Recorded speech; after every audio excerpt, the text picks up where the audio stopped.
Just to give me your loyalty, 'cause I'm taking the world, you'll see. They'll be calling me, calling me. They'll be calling me royalty. Just to give me your loyalty, 'cause I'm taking the world, you'll see. They'll be calling me, calling me. They'll be calling me royalty.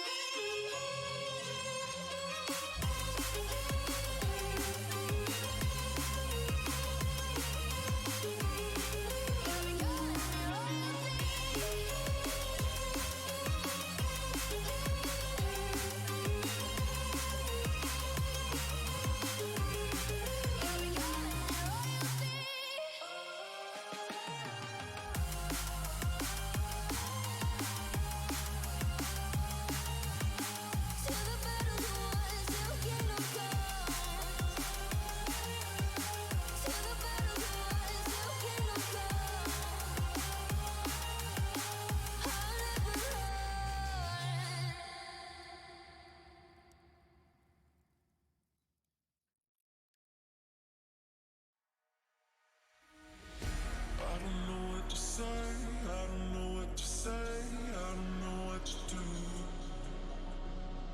Colors all around, but I don't see anything but blue. Get lost in the sound, go back to the start. Let's go out of the dark. Let's go out of the dark.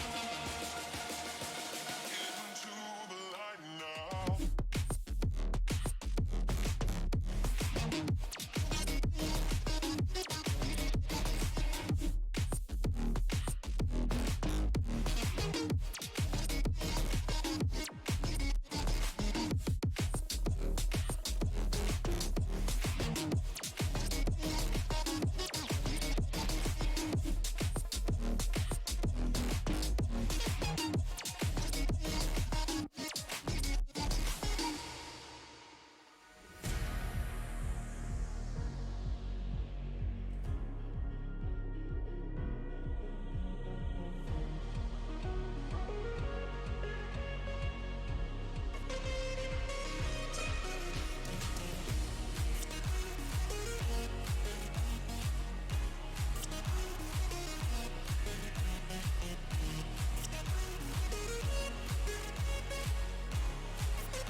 Download and do it again.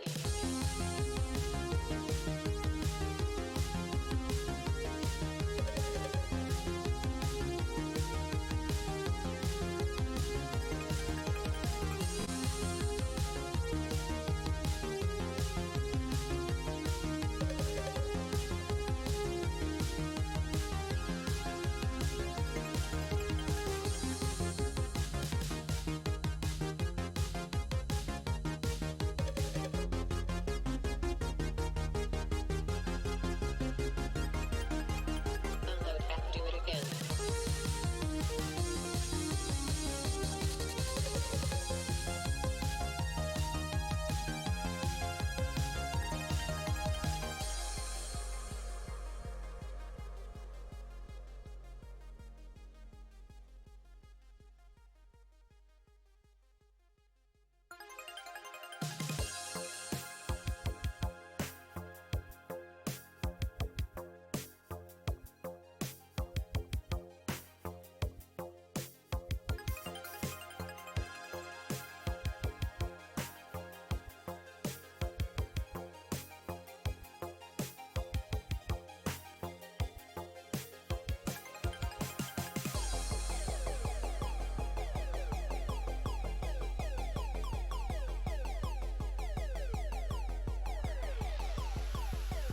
Download and do it again.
Hello and welcome, ladies and gentlemen, back to the Knights Carnage Cup number 3. $10,000 is on the line in this 2-day affair. But of course, we're going to kickstart things over here on the A-Stream side of things. My name is Naokai, dropping a lovely 1,000 eyes. First of all, how you doing?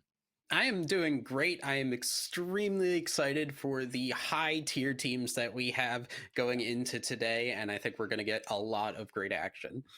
Yeah, of course, it's 6 games to be played out today. We've got a pretty longish day of Apex, and of course, long fast, but same for the teams. It's all about consistency, though, coming in today. As you mentioned, it's a 2-day affair. The top 10 making their way in towards tomorrow's action, and it's all to play for. We know we have some pretty big names coming through, TSM, NRG, some of the big standout NA rosters stepping into this. But as we mentioned, kind of a bit off the screen as well, we do have some of these underdogs coming their way through. And as we've seen in previous Carnage Cups, they do make a name for themselves.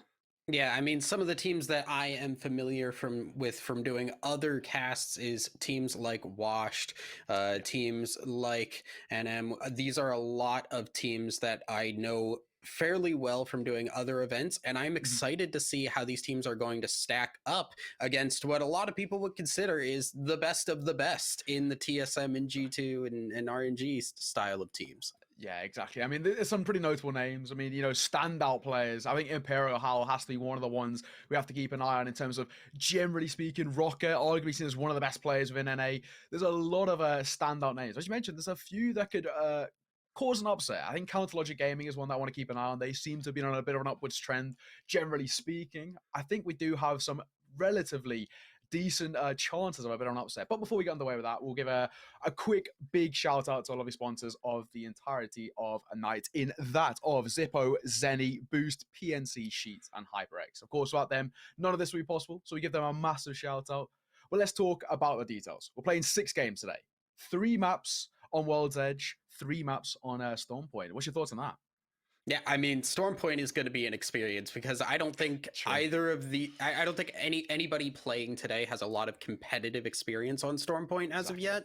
So most of these teams, they might have drop spots that they like to go to, but as far as rotations, as far as what they want to do and where they want to go, and as far as knowing where these zones are going to eventually end up, there's a lot of unknowns, and I think a lot of teams are going to have to play off the cuff and be a little bit more malleable in their strategies than they would be on something like World's Edge.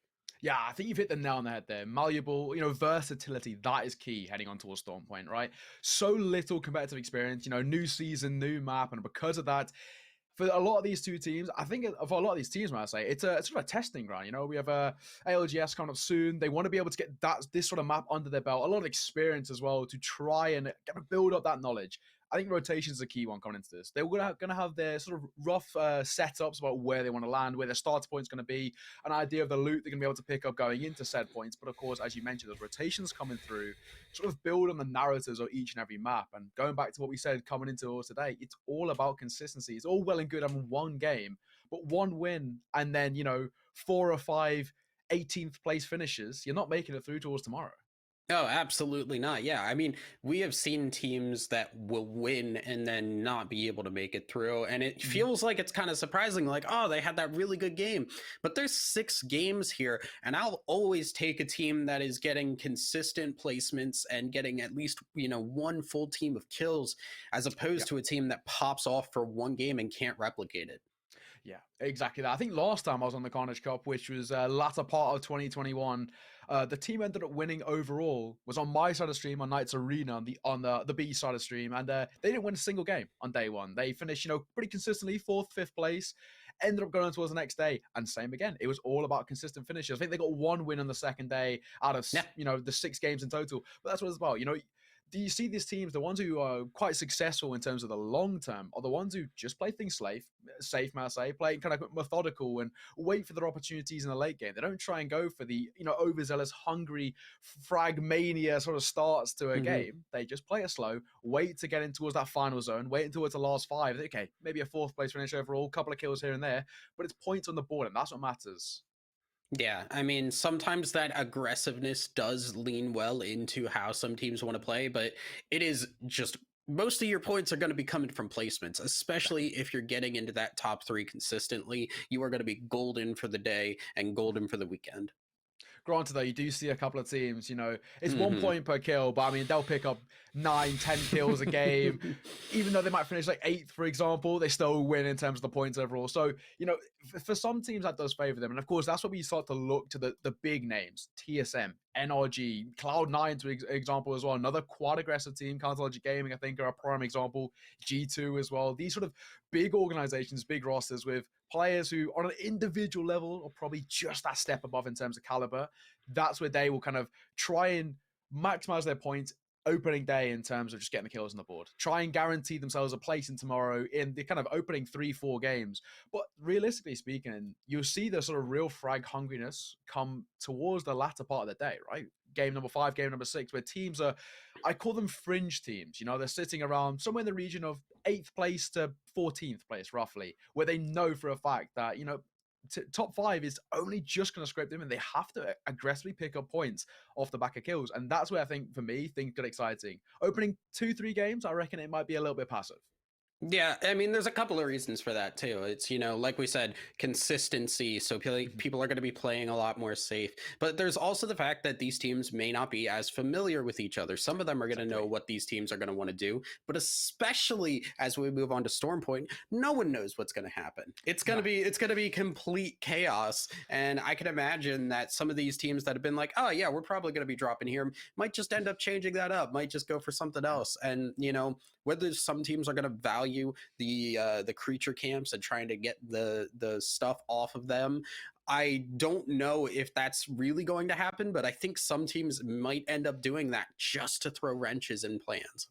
Yeah, I think that's exactly that. I think one thing is going to be a big factor is the consistent drop zones for us, right? I mean, we're going to see a couple of teams compete for the exact same place, game after game, and the winner of that gets themselves a bit of long-term success, realistically speaking. And that's where we started to build these early narratives, these early sort of rivalries kick-starting us in towards today.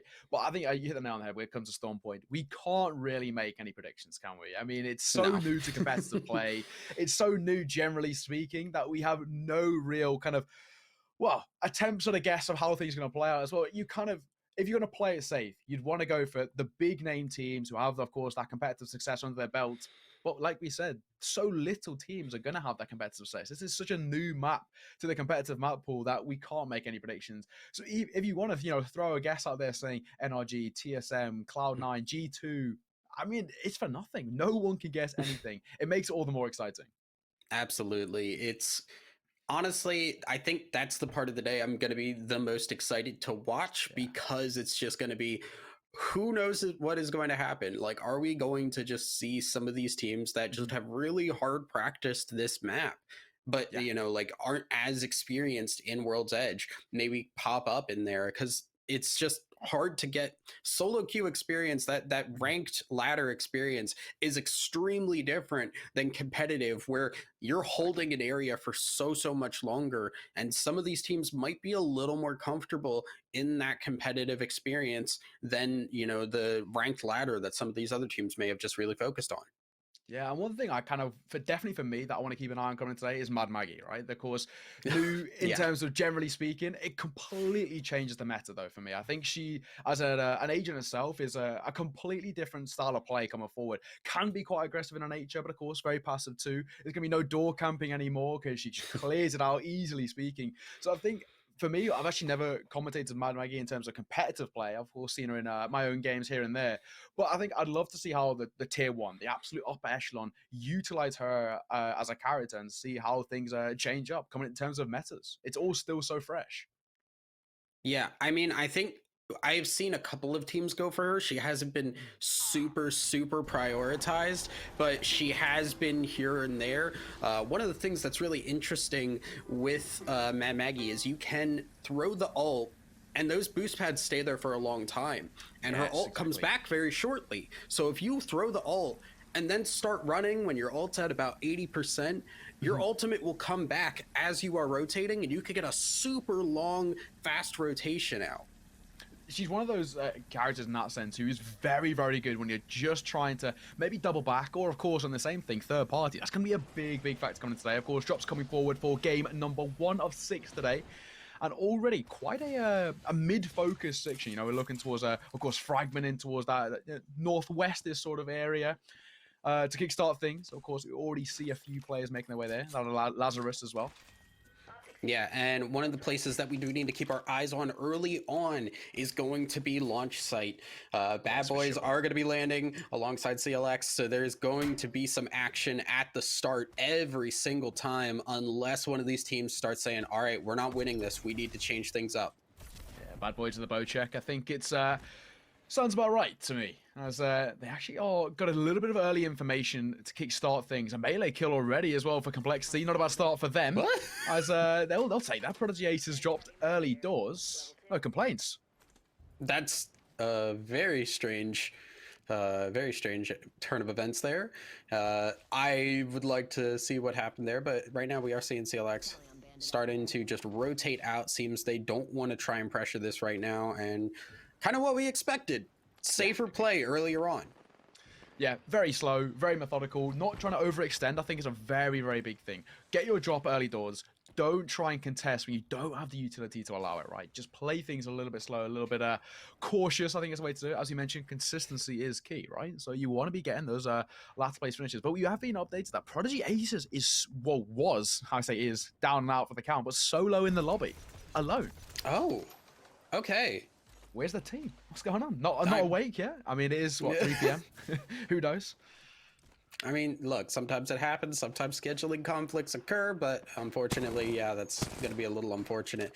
Bad Boys are just going to be trying to chase a little bit, but I think, yeah, just going to be turning back around and saying, all right, cool. We've got launch site. We've got the loot that we want. We're feeling okay on that. Yeah, nice. And I do actually like the way Bad Boys are playing. They've got the early bits of utility, but they're going for the fast rotations coming through. They're trying to lock off some key points, open up those crates, get those bins in their favor, and, well, early doors actually hunting for information. It looks like they're trying to go aggressive, but so far no one really near them, so it's going to be a bit of a free rotation for them. Yeah, should be fairly easy. Dome also fairly far away from our ring, but shouldn't be too bad to get out of and get up into that Skyhook area as we are checking in. This NM are getting a little bit set up here. I'm not sure. I do believe there was another team that landed up near them. I think it actually might have been TDG, but okay. Not entirely positive. We will find out soon enough, I'm sure. Yeah, exactly that. Nice and slow. Oh, that was my face there. Hello. Well, so far, not too much action. 19 squads left, 57. Speaking of, a bit of aggression coming forward here from SSG. Not going to be out with too much. Early bits of information. Going to find the space completely looted for the most part. Bit of ammo going forward. A couple of pop shots as well. Just saying, for the time being, Frex does need to be a little bit cautious. He has been spotted. Going to drop the utility in nice and close. And actually, NM are just going to post up. They don't want to overextend. They don't want to go too aggressive. Again, we speak about playing things slow, playing things consistent. I think this is going to be the story of games, 1, 2, potentially 3 as well, where we see teams realistically just want to, they don't really care about the kills, do they? It's about getting those positions, get the top 5 plays, net you a real considerable amount of points long term. Absolutely. Now, as SSG are just going to be hanging out, just, hide in the kitchen a little bit. Hang out. Just play slow. Yeah. Nothing too unexpected. Rings coming their way. They don't need to worry about moving too much, but teams are coming to them. Oh, SSG. They do need to be careful now. They're starting to be pincered ever so slightly, but Frex is in quite a decent position. They've got a bit of a crossfire set up in towards kitchen. They can play things slow. Don't need to do anything too overzealous. Wraith did go for a little peekaboo, but, run away. It's all good. That's exactly what, all of these characters are going to do. The caustic Gibby is so hard to push into. Wraith can peek in there, but immediately popping that portal to just get back out if things go bad. So nothing unexpected, and mostly just going to be seeing as it is TDG that is also in Skyhook running the Loba here. Have seen a lot of Loba coming into the meta as of late. I'm a fan. Really, really great to just keep yourselves stocked up. You get really great loot early. You get some solid loot late game. As Lazarus, we're also seeing in the vicinity have the crypto. This is the crypto with the changes. So he has gotten a little bit more ease of use. You can just toss out the drone, or you can do the old-fashioned way, as Vizay is doing, and going for the drone mode. Yeah, I mean, crypto is significantly more viable now since the changes, right? I mean, before, little bit, not was it useless, but not as underpicked, I think is a good way to put it. Now, Difficult definitely to has use. yes, yeah, exactly. Definitely more viable. Now, though, already charge rifle, a little bit of damage at range, but a rotation coming in early doors there. Tor just taking a couple of pop shots, but not to be too much. I still want to go back to what we were kind of seeing earlier with Team Superior. Only one of the 3 players in the server. I do wonder what happened there. Yeah, not entirely certain. Sentinels, though, in the ring, fighting a bunch of people, and it's CLX, who are not on a good end of that one. No. This is a little bit dicey already. 2 out of 3 dropped out of contention. Already starting to look a little bit uncomfortable. Same for Sentinels over here, though. Crossed into rotation, trying to get something with a devotion. Of course, he has all the upgrades needed for it. A lot of ammo to use, but needs to just stay alive. Out of the zone. Needs to rotate back in, but I've got a long journey back forth. Yeah, it's gonna be a while, but they can't leave just yet because their teammate is down. Same thing for CLX Vayne. Ooh. Already in. Got the shots here. Oh, he got a fall, though. In the end, Vayne comes out on top. Slither of health to stay alive, and of course now got enough time to be able to get the revives coming forward. How did he survive that in a 1 versus 2? I do not know, but he'll take his Sentinel, live to see another day. Of course, all 3 will be able to get back. They've got enough utility and enough loot to be able to make this rotation back forward, but it still is quite a long journey. That was way closer than I really think it should have been there. CLX almost pulling that one out, but Sentinel's able to win the day on that one. It is a long journey for them, but I don't believe they're going to be running into any competition getting into that ring, and should be fine. As we do check in, NM are getting a little bit of loot for themselves. Picked up a KP. We'll see exactly who it was they took out, but so far NM really nicely set up in Skyhook, and just have to worry about that fuse. I am really glad that we are seeing a fuse now, because I have been waiting. So Fuse, I have expected to come into the meta for a while. He is one of those characters that I think can bunker bust really well, because he can just constantly throw out that tactical, and it messes up Caustic really badly, because he'll set up his traps, and if there's an open window that you can't get, you know, shut off, like that window in that building there, you could just toss in the tactical and just pop all the Caustic balloons. He's got to place them all again, just keep him from being able to set up as hard as he wants to. Yeah, I think it's sort of the knuckle cluster, right? It's a very good piece of utility in terms of clearing up those early information areas. And when teams are trying to lock down a certain area, that's where Fuse comes up huge. I mean, still, I agree with you, massively underpicked at the moment. It should have been in the meta a long time ago, but I'm enjoying Fuse coming back forth. And okay, we'll wait and see if it works, essentially, of course. Back over towards Crypto here at AWG. To use the drone to see what he can find here, and so far not so much. I like the high ground though. Good choice. Absolutely, it's really nice for the Crypto. You're also right in the middle of this area here, so Crypto can just kind of check pretty much everywhere, and you can see 0 people around nearby, but it's just going to be annoying. Tony having a good time there. Just loving life. Yeah, when you're moving this slow, the Crypto ult can just be used to just take out the consumables, force those shield cells to be used. Precisely. If you're not expecting to fight anytime soon, and I don't think anybody in here really is, that you could just use the Crypto, constantly grab the shots on people and get these shield cells used. I think, though, TD are going to be okay, because they just want to keep using the low ball. Careful here, though. Shield's going to have to come forward. Let's talk about that knuckle cluster. There we go. Primed and ready. Oh, go towards the 8. And they themselves, they're in a bit of an open position. Don't like to see this, because he's very easy to be third party, may I say. Coming in close, though. Time for he can find in close and personal. Will find at least the first. Gonna be able to easily pick up that kill. Gibby, no chance at all there. I'm trying to look for a second as well. Rotating a brilliant cleanup. What a interesting fight there. Finds a double. Teammate finds one more. Squad wiped, and already we're starting now to see these early engagements come forward. Yeah, and of any of the teams to just have a run up in your face, you don't want it to be G2. They are going to be aggressive. They are going to take those one-on-ones in the teams there and be able to come out on top. You can see already all purple shields really nicely stocked up on ammo and shield bats. Everything looking great for G2. They do need to eventually move into Skyhook, most likely, just based on where this ring is at right now. But right now, they are in a really nice spot. Yeah, wingman at range. Trying to connect a couple of headshots. It's easier said than done, but of course G2, I mean, arguably speaking, one of the favorites coming into us today, right? I mean, one of the highest ranked teams in NA. Yeah. We've already seen exactly why. Very, very aggressive in the nature. And this is what we spoke about when we talk about getting points off the back of kills for the aggressive teams. You know, in the entire competition, TSM, NRG, G2, they're kind of people that we want to keep an eye on, right? They're very aggressive in the nature, and so far so good. They've already got a squad wipe. They've 17 squads left in contention, and starting to get a very good amount of map control. Yeah, I mean, they're one of those teams that can just play around the edge of the ring and come in late and feel pretty good. So we are seeing SAF here. Matt Pickett, a player that I know we need to keep our eyes on because he is absolutely cracked if given the opportunity. But right now, they may be getting a little bit. It's just give him the little shots, let them know they're there. Just toying with the food, you know, is just playing with fire a little bit. Who's the food here, though? Yeah, very true. He's just kind of just giving away the position, isn't it? Just a couple of pop shots here and there. However, does need to be careful now. Already, that half shield. Easy shield cell's going to come forward. Slower tempo once again. And this is what we spoke about. In these opening kind of 1, 2, maybe potentially 3 games, we're just going to see these exact things. Very little engagement until the zone pushes them towards those, hefty fights late game. Absolutely. And it's just going to be about slowly moving. Ooh, maybe not.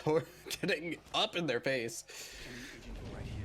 Just be careful now as well. Might try and catch them in rotation, right? You know, players being caught in transitions is become a problem. Charge rifle. Very, very unfortunate to find one there. The Gibby bubble comes in, protects them. Doesn't need to go for the arc star. And he's picked up once again. Oh, you hate to see it. Yeah, that arc star just got into the Gibby bubble, and unfortunately the bubble became a death zone. Because now here comes another bubble. Just get up here, grab the loot. TDG in a fight. On 9 in this sort of position. Does what it does best. Car coming in for support too. At those close range, that's the worst sort of weapons, the worst sort of double you want to be coming again. Speaking of, though, Devotion does what it does best. Nasty in the close range, even without able to shoot nice and quick. Revive going to come in and already starting to look quite nice. Gibby bubble making it all the more uncomfortable. But these early engagements, finding the early positions within the zone.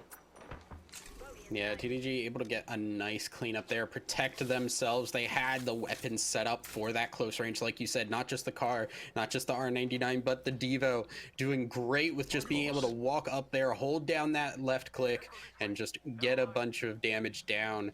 So they're able to clean that up and able to pick up what loot is theirs now. Obviously, not hard for them with the Loba, but nice to have it just right in front of them. Yeah, I think the Loba makes such a difference. I'm a very big fan of the Loba pick. I think, especially early game, she definitely makes a difference. The second this bubble goes down, though, you can see RKN in for a bit of a freebie. Waiting, holding. And there we go, a bit of damage there. Gold armor, though, should be more than fine at range. Yeah, just enough to crack the shield, so not the biggest deal. Lots of shield cells, as you can see. Not anything too bad. And it will be a very quick, easy reset. I mean, I do want to touch on, you mentioned that the Loba's really great early game. She's also really great late game because you're able, if you sit down in a spot, you can just have more consumables. You can just have more nades. You can have more shield cells and bats. You always have the heals and the ammo that you need to prepare yourself for a fight. And that is invaluable when you get to these short rings that you can't move around a whole lot in, and there's tons of death boxes. Ooh, yeah, absolutely agreed. Think back towards the likes of TSM, arguably the favorites in this lobby, right? I mean, when you got the likes of Impero, Howl leading the charge, a disgustingly good roster in their own regard. Absolutely. TSM, now we're checking in on a team that we haven't seen too much. They've been fairly quiet throughout the day. They have, yeah. But just going to be hanging out in this middle area. I do believe they are underneath a team right up on top of them. So they've kind of got to keep their wits about them as they are poking around, because they are definitely going to be eyed upon by the people above them. Yeah, Verhulst is just spotting so far. It's very slow-mannered. This is what we're starting to see, though. And we did expect this coming in, especially with the way in which the point system works. You know, you do get the real bulk of your points off the back of those positions on the leaderboards. And of course, this is where we see teams, for example, like SSG, post up, lock down a position, and they don't need to over-rotate. They know they've got the zone in their favor. Speaking of, the Rampage at range, a couple of pop shots will do a small amount of damage, just about 40 odd, and then reposition. But it's about locking down key positions, right? They're in the zone, they're in the next zone as well, so that all they have to do, hold, wait, and of course, wait for the team to rotate in towards them. With the utility they've got set down, they should be more than fine. Yeah, but they do need to be careful how much damage they take there, because you can see they're a little bit low. They only have 2 shield bats on that Gibby there, so things are running a little bit slim pickings there for how highly valued that spot is going to be. As you can see, DXT are the team running that fuse and are trying to get the poke down in on some of these teams that are in this next zone. But they are really nicely positioned in the middle of this zone. The only thing is, though, they don't have a whole lot of great cover. They don't have a ceiling above their heads, and there are opportunities to flank around them. Yeah, exactly that. Still 14 squads left, though. I mean, we're probably round 4 closing at this stage. Just 25 seconds left to work with. Imperial Hal going to make a little run with the Wraith. See what he can find. Early bits of information, of course, allows for that rotation to come through. Arcstar going to keep him at bay, though. Does need to be extremely careful. Peacekeeper, not the best at range, but of course, in close positions, has become more comfortable. And the Gibby Bubble, that's a necessity. Yeah, and that's going to be popped pretty early in this fight. They're going to be throwing out some nades in there. Lots of people in this building. This is where their aggressive nature comes up huge. We're down to the last 12. Getting in towards that top 10 is a guaranteed real strong position looking long term. Of course, they just need to get there. They're not quite in it. 11 remaining. Kill the squad in here and they should be more than fine. Holding, waiting. The second they overextend, that's when they're going to deal the damage. And that's when the wingman comes alive. Yeah, lots of great shots coming through, but they do need to be very careful. The longer they stay here, the more other teams are going to think about coming over here. I think exactly that. Sneak it in! Oh. Sound cues as well might cause his early rotations coming forward. Another bubble going to be dropped in, trying to go aggressive on the outside of it. And this is where the wingman again starts to step up. G2 are definitely a team we have to keep an eye on looking long term within today. Aggressive in their nature, and that's exactly why. Stunning with a Mastiff in close range. Easy kill to the name, and now we're in the top 10. Yeah, bad boys taking out there. G2 doing what they do best, hanging on that edge of the ring and taking out the teams as they go. G2 are not also like, nobody is watching them right now. They're just running into these single teams and not at any risk of getting third party because they're not in that main area as of yet. It's so very intelligently played to just get in and around people and avoid having that massive group come down onto them. XT as well. So Nugan taking a significant amount of damage. Yeah, as you mentioned though, G2 have so much space to manipulate, don't they? I mean, they've got all control of the rotations coming through. They've got a very good idea of how they can pincer teams because they're not in that very heavily congested middle center. They just wait to pick off single teams or caught off guard, caught in transition, and they should be able to get a couple of freebies. You need to be careful though, as TSM, they're going to go for the full rotate. Yeah, and I think this is great for them. They're going to get a nice little view of what spots are open, but it is very slim pickings because a lot of teams have already gotten into this ring and there's not a lot of cover in this area. They need to be extremely careful. Couple of shots coming forward. Spitfire, brilliant at range. Lovely bit of spray control there. SSG in a tough spot now. One remaining alive. It's an IO in a really uncomfortable position, but might actually be able to pop a revive. It all depends on about the aggression coming in, and this is where TXN do what they do, trying to deliver something. At range, need to be careful of G2, however. Yeah, TSM are taken out there, so it is going to be an easy pickup now as Lazarus also getting some kills. Sentinel's taken out from them. G2 just holding this spot as long as possible, and they're in a really good area here. Yeah, they're getting focused a little bit, but they've got the high ground and they can rotate to where they need to as they're watching everybody else. Yeah, that was unfortunate for TSM. Very close, shields cracked as well. And actually, Zymon is all too well, trying to range. Another one broken. two, both Gibby and Valkyrie shields broken, and of course he might want to double back on top of it. Might want to try and push an aggressive Arcstar to force them further backwards. You're getting a lot of space, and this is what we spoke about in terms of G2 controlling the rotations. Arcstar, another one to come forward.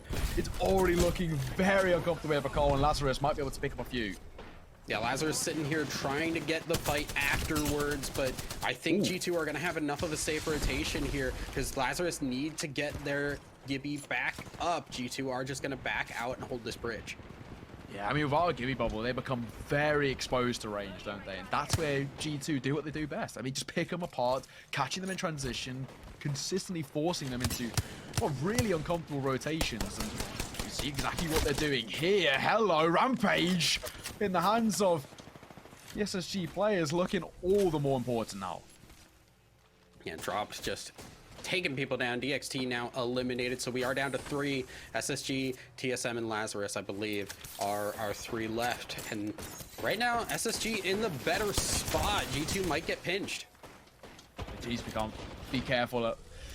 Looking slightly uncomfortable. G2 are kind of getting caught off guard in what they've been doing all game, pinching other teams, forcing them to awkward transitions, and they themselves now are potentially going to be caught off guard. Lazarus are in a comfortable spot as well, though. They're pinched in between two sides and very easy to be third party here. Yeah, ring is slowly closing. Here comes Gibby Dome.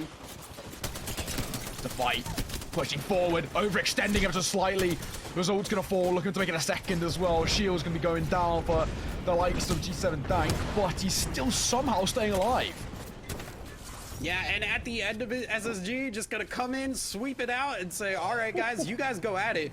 This is our game to win. So SSG able to take game 1 in, honestly, a surprising, but in that final fight, methodical way.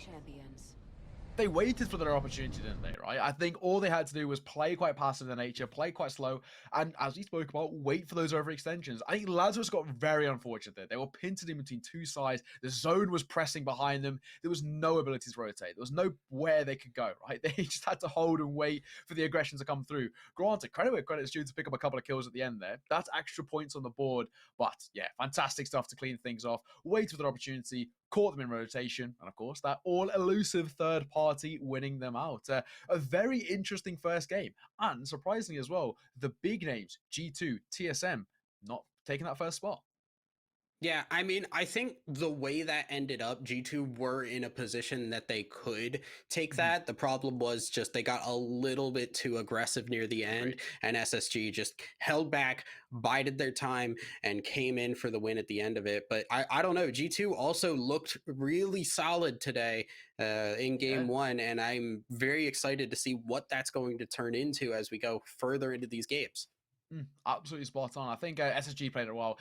As you mentioned, though, for G2, I think they did a really, really good job overall. But it's, as you mentioned, because the entirety of the game, they were given a significant amount of space to work with, weren't they? I mean, they consistently were catching players in rotation, catching teams off guard, finding those pins and maneuvers. They had this sort of overzealous nature about them where when it came towards that final zone, they thought they could just continuously push forward, continuously put the pressure on other teams because, you know, prior to that, everything was looking good for them. But no, unfortunately, they overextended and got caught off guard for it. But, I mean, still, a top 5 place finish with them. They got a lot of points on the board. And as we spoke about, consistency is key. When it comes to these sort of tournaments with 6 games to be played out over 2 maps, all you have to do is play for that consistent factor. And for G2, they'll take that. A good amount of kills and a healthy position on the scoreboard leaves them in probably a very comfortable space overall, maybe even second place. Yeah, we'll have to see how the points tally up after we come back from our break. But I'm thinking G2 probably up in that second place spot, and things are probably just going to work out through the positioning, pretty similar. But it's not going to be an easy day if things are going to keep going like this. It was close down to the wire. Yeah, exactly that. There's underdogs coming forward. The question is now, what do we see going into game number 2? Of course, as you mentioned, we got 3 maps in that of World's Edge, and we're starting to already understand where the drop zones come forward. So it's all to play for. The question is, can SSG do it again? I think that's what on all of our minds. Absolutely. And I think, honestly, what's on my mind is, can G2 pull off the same aggression as well? Now that I think teams are going to be a little more aware of it, G2 hanging on those edges of the rings, maybe teams see that, they recognize that, and they understand that they need to be aware of that and not get as taken off guard by it as it seemed like they did in game one. Yes, yeah. Lazarus also doing well. TSM going out a lot earlier than we thought. Also not getting any kills for their team. Really not a great start for them today. No, quiet game. I think the drop initially was quite nice. They had a very good amount of map control. They had a very decent standing in terms of loot as well. It was a standard composition for TSM as well. So we've seen success with it time and time again. I mean, one of the most successful, if not the most successful team within NA, right? So looking overall, they were sort of set up for success, but no, not going to be the case for them. I think what we did see was just a very quiet affair where they didn't find the initial fights they wanted to. And that rotation that came through was questionable for me. We kind of spoke about this, right? When they were kind of pulling off the early rotation, yes, granted, they got all the information where everybody was set up in the zone, but they had nowhere themselves to land. So once they got down, once the Valk dropped them, there was nothing for them to work with. No cover, completely exposed, third party, left, right, and center, nothing they could do. So, I mean, an early exit for them. I mean, granted, at least get a top 10 finish. It's still a considerable amount of points, but not the showing from TSM that we'd expect. Yeah, and it's not going to be enough to get through. Just to put it frankly, they need to do better if they want to be able to get into our finals tomorrow, because 8th place with no kills gives you very, very minimal points. You've got to get in that top 3. You've got to get some kills for your team, or you're really going to be just going home empty-handed. Yeah, and the lack of kills as well, I think, is a kind of hot topic you touched on there. It might be enough that they don't even finish within the top 10, because we did see a few of the other teams, especially early game, pick up a good amount of the kills. And I think even right in saying we do maybe have a leaderboard to show as well. So we can take a look at how the standings do fare up. And there we go. TSM do not make it in with that top 10. 11th place. Overall, because, as we mentioned, 8th place finish, lack of kills. Look where they stand. SSG, of course, in that comfortable first place. But it's as we predicted. G2 into second. I would say for them, quite a success. Yeah, I mean, a great first game, and with how active they were, I think honestly that can turn into a win further on down the line. Honestly, though, like I'm hoping that we're going to see some of the teams that did go out early start to turn things around. For those who aren't aware, it is the top 10 from this group and the top 10 from the other group that are going to be going into our finals tomorrow. So the goal right now is get in that top 10. That's really all these teams are thinking about. If really all that needs to be handled. If you get that top 10, then you are going to tomorrow and you're going to be in our finals. Precisely. And of course, that is what matters most. We did expect, though, opening 3 or 4 games, that leaderboard is going to be very, very tight knit in the sort of the midsection, right? Because it's kind of very reliant on the early leaderboard positions, but the lack of distinctive kills. I mean, look at that second half. I mean, there's 2 points between 11th and 20th place. So that's going to be a consistent factor. And that's where as we mentioned, the consistency is the key. It's about those sort of leaderboard positions, as we spoke about, which is how, of course, SSG net themselves in a very comfortable position. But game number 2, this is where things, I think, for me, start to spice up. We look towards the teams at the latter part of the leaderboard. They need to step up their aggression, I think, a little bit more. They need to find those early engagements, get a lot of that map control, and sort of replicate to a degree the place that the G2 pulled off.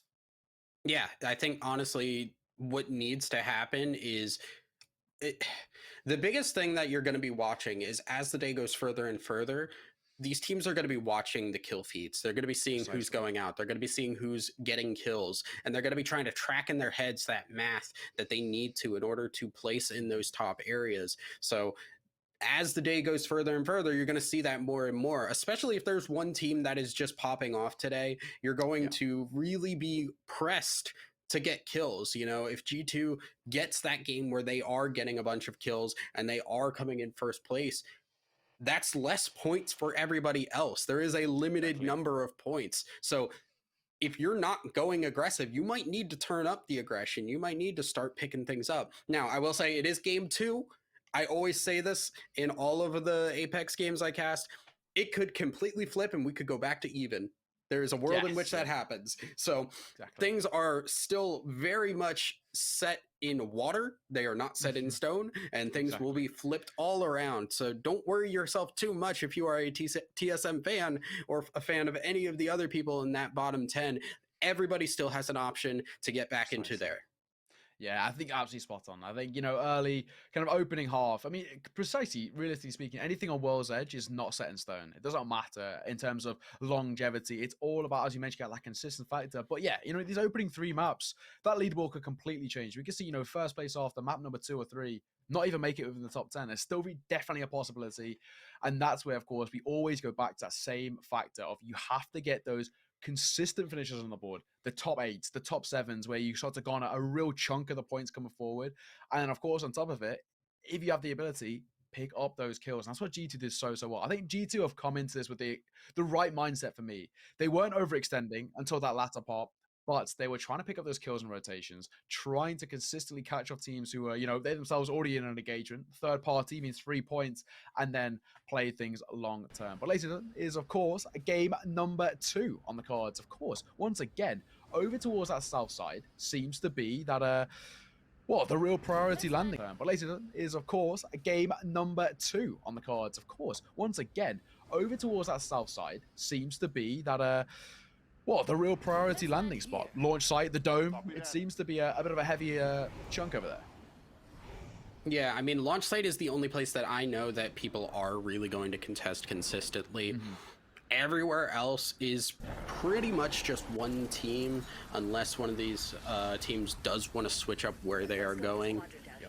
But other than that, it is going to be, I think, pretty quiet. I'm interested to see where the ring is going to pull us this time. Last time, it pulled us up towards Skyhook. It pulled us into that kind of corner area that can be really hard to rotate into. Corner rings do basically take away options to move from all sides of it, and you are, pinching teams much sooner than you would if it was a middle forced ring. As you can see, ring is now going very, very south. So teams like Washed Up and Climatizer here are going to have to book it all the way back down to Lava Siphon in order to get into this ring. Yeah, precisely. Well, once again, the standard drops coming forward. Not too much of a change. One thing I'm quite interested to see, what we see from Prodigy Aces, if he's still even in the server, that is, of course, as he was solo. I mean, it's a tough job. 1 versus 3 on a consistent factor, trying to 1 versus 3 the entire game. Very difficult to pick up points, it's safe to say. You win these. It's Yeah, easy. You know. Haven't we all won a game by ourselves? That's at least once. It's pretty basic stuff, honestly. Yeah, especially against this caliber. Yeah. We all do it. A normal day at the office. All things aside, yeah, that sucks. I mean, you're basically just ratting from minute 1 and just playing to hide out as much as possible. Because if you get found out by a full team, you're just done. There's no world you win that.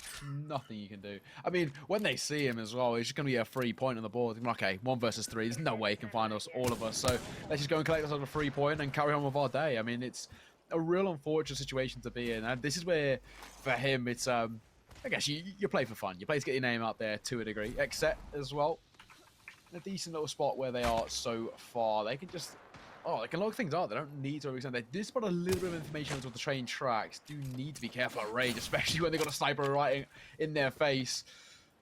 The Sentinel trying to cause a problem and nearly connects. Oh, Cross, that was close. Yeah, super happy to see some Sentinel action. Snipers, I'm a fan. One of my favorite things. Honestly, I love using snipers when I play, and Sentinel pretty good right now. You set that thing up with a nice 4 to 8, and you get some pretty good shots coming through. And when you charge that thing up, it is going to pop people. Yeah, I'm a fan. I'm a big fan. Sentinel's one of the weapons I like to utilize. You don't really see it. I wouldn't say a huge amount within competitive play. Right? I think it's not some of the standard meta. The charge rifle for me started to get a little bit more love though. Another weapon that I'm a fan of in terms of range. Was heavily underused in previous seasons, but of course you want to show it quite significantly in our opening game there, of course. So far, so 19 squads, 57 remain alive. Yeah, so I do believe we did lose our solo player again. Nothing, I think, too unexpected, but we are seeing some teams fight over near this big mod Lava City area.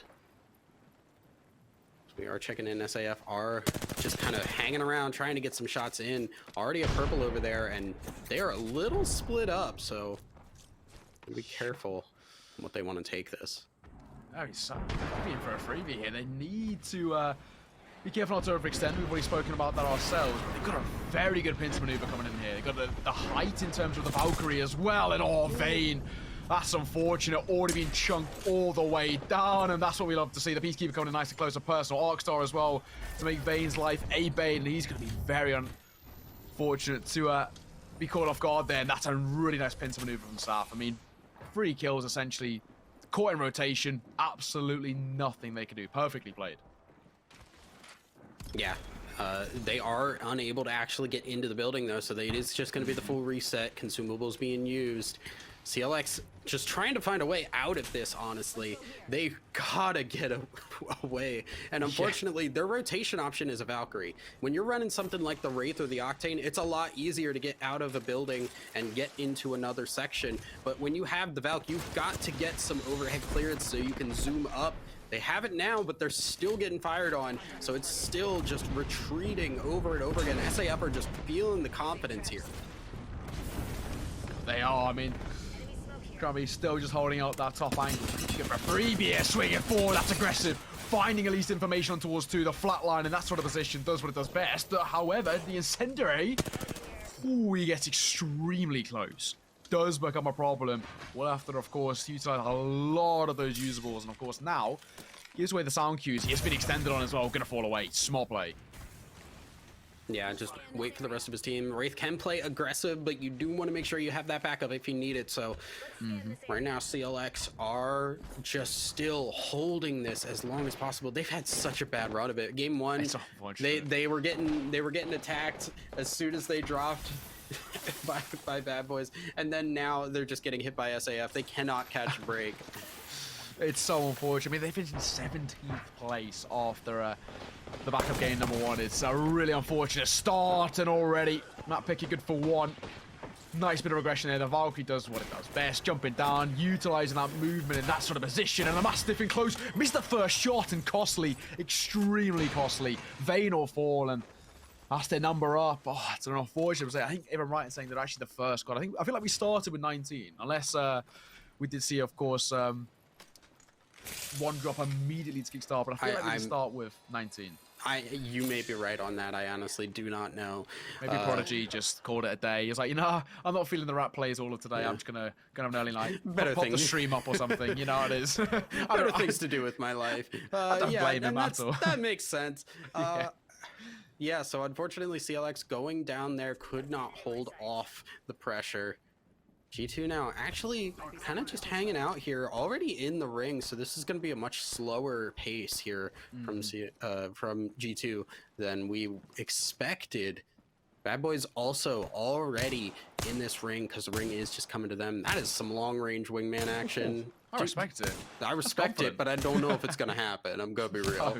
No way. I mean, you see he's a pixel, isn't no chance. I mean, Bad Boys, you know, we did see some moments of brilliance from them. But hang on, even still, Promos just get tagged. I mean, it's ever so slightly, but so far, so slow. You got to feel, though, as we were going back to what we saw with SAF, I mean, from the absolute get-go, they were pressured. And on top of that as well, they had no height advantage. They had no way of escaping. They couldn't go out the top. They couldn't go out the bottom, and it was just game over from the get-go. Yeah, as we are checking in exit, keeping an eye, just peek through there a little bit. I don't know if it's much about as much about hitting it as much as it is about getting the info. Yeah, exactly. Just especially because people aren't going to be looking for like somebody looking through here, so you can just kind of get info for free. If there isn't something like a bloodhound there, you just hide out. They don't know you're there, but you know they're there. Yeah, I think this position from XS is actually quite good because they know themselves.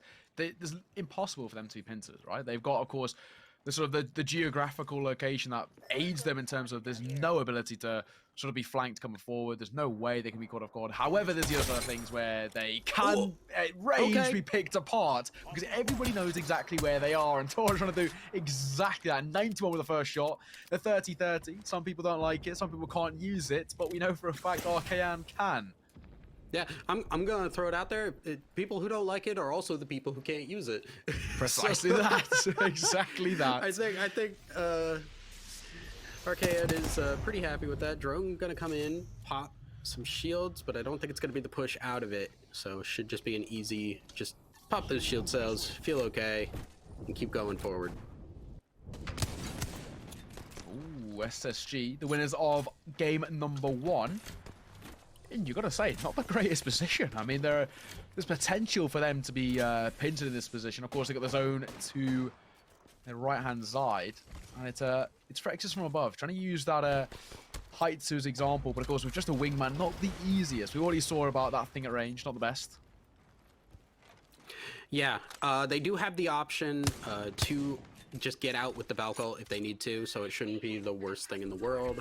And I think, honestly, it's just going to be a standoff here until that Valkyrie is used. Exactly that. Well, so far, so slow. 18 squads remain, and what we do see is not too much in display. Speaking of, in fact, Cole, a couple of pop shots, not very shiny, with the, of course, that wingman. It's the standard meta, isn't it, now, that wingman? We've seen some individuals significantly pop off with it, and of course bring up his notoriety. Absolutely. R301, though, also popping here. Just Sentinels just beaming some people down, as they are just going to hold their spot right now. They do have another 10 seconds before they really need to get into this next ring, so just going to be trying to play this edge, keep Washed from getting inside, and should be a pretty easy rotation for themselves, as they are going to just move in, grab the spot that was left. Sentinel's actually thinking about going in on this one until another squad peeks their head. Yeah, Sentinels do need to be careful. A couple of pop shots. We're speaking of those. Oh, and now this becomes dicey. Krizik finding one. Charge Rifle does what it does best, and now things start to become a little bit of a tough spot for them. They need to find that res coming forward. The revive is a sort of a priority, isn't it? Consistently trying to take on fights at a man disadvantage is not how you want to be playing this game, and they don't have the space to work with.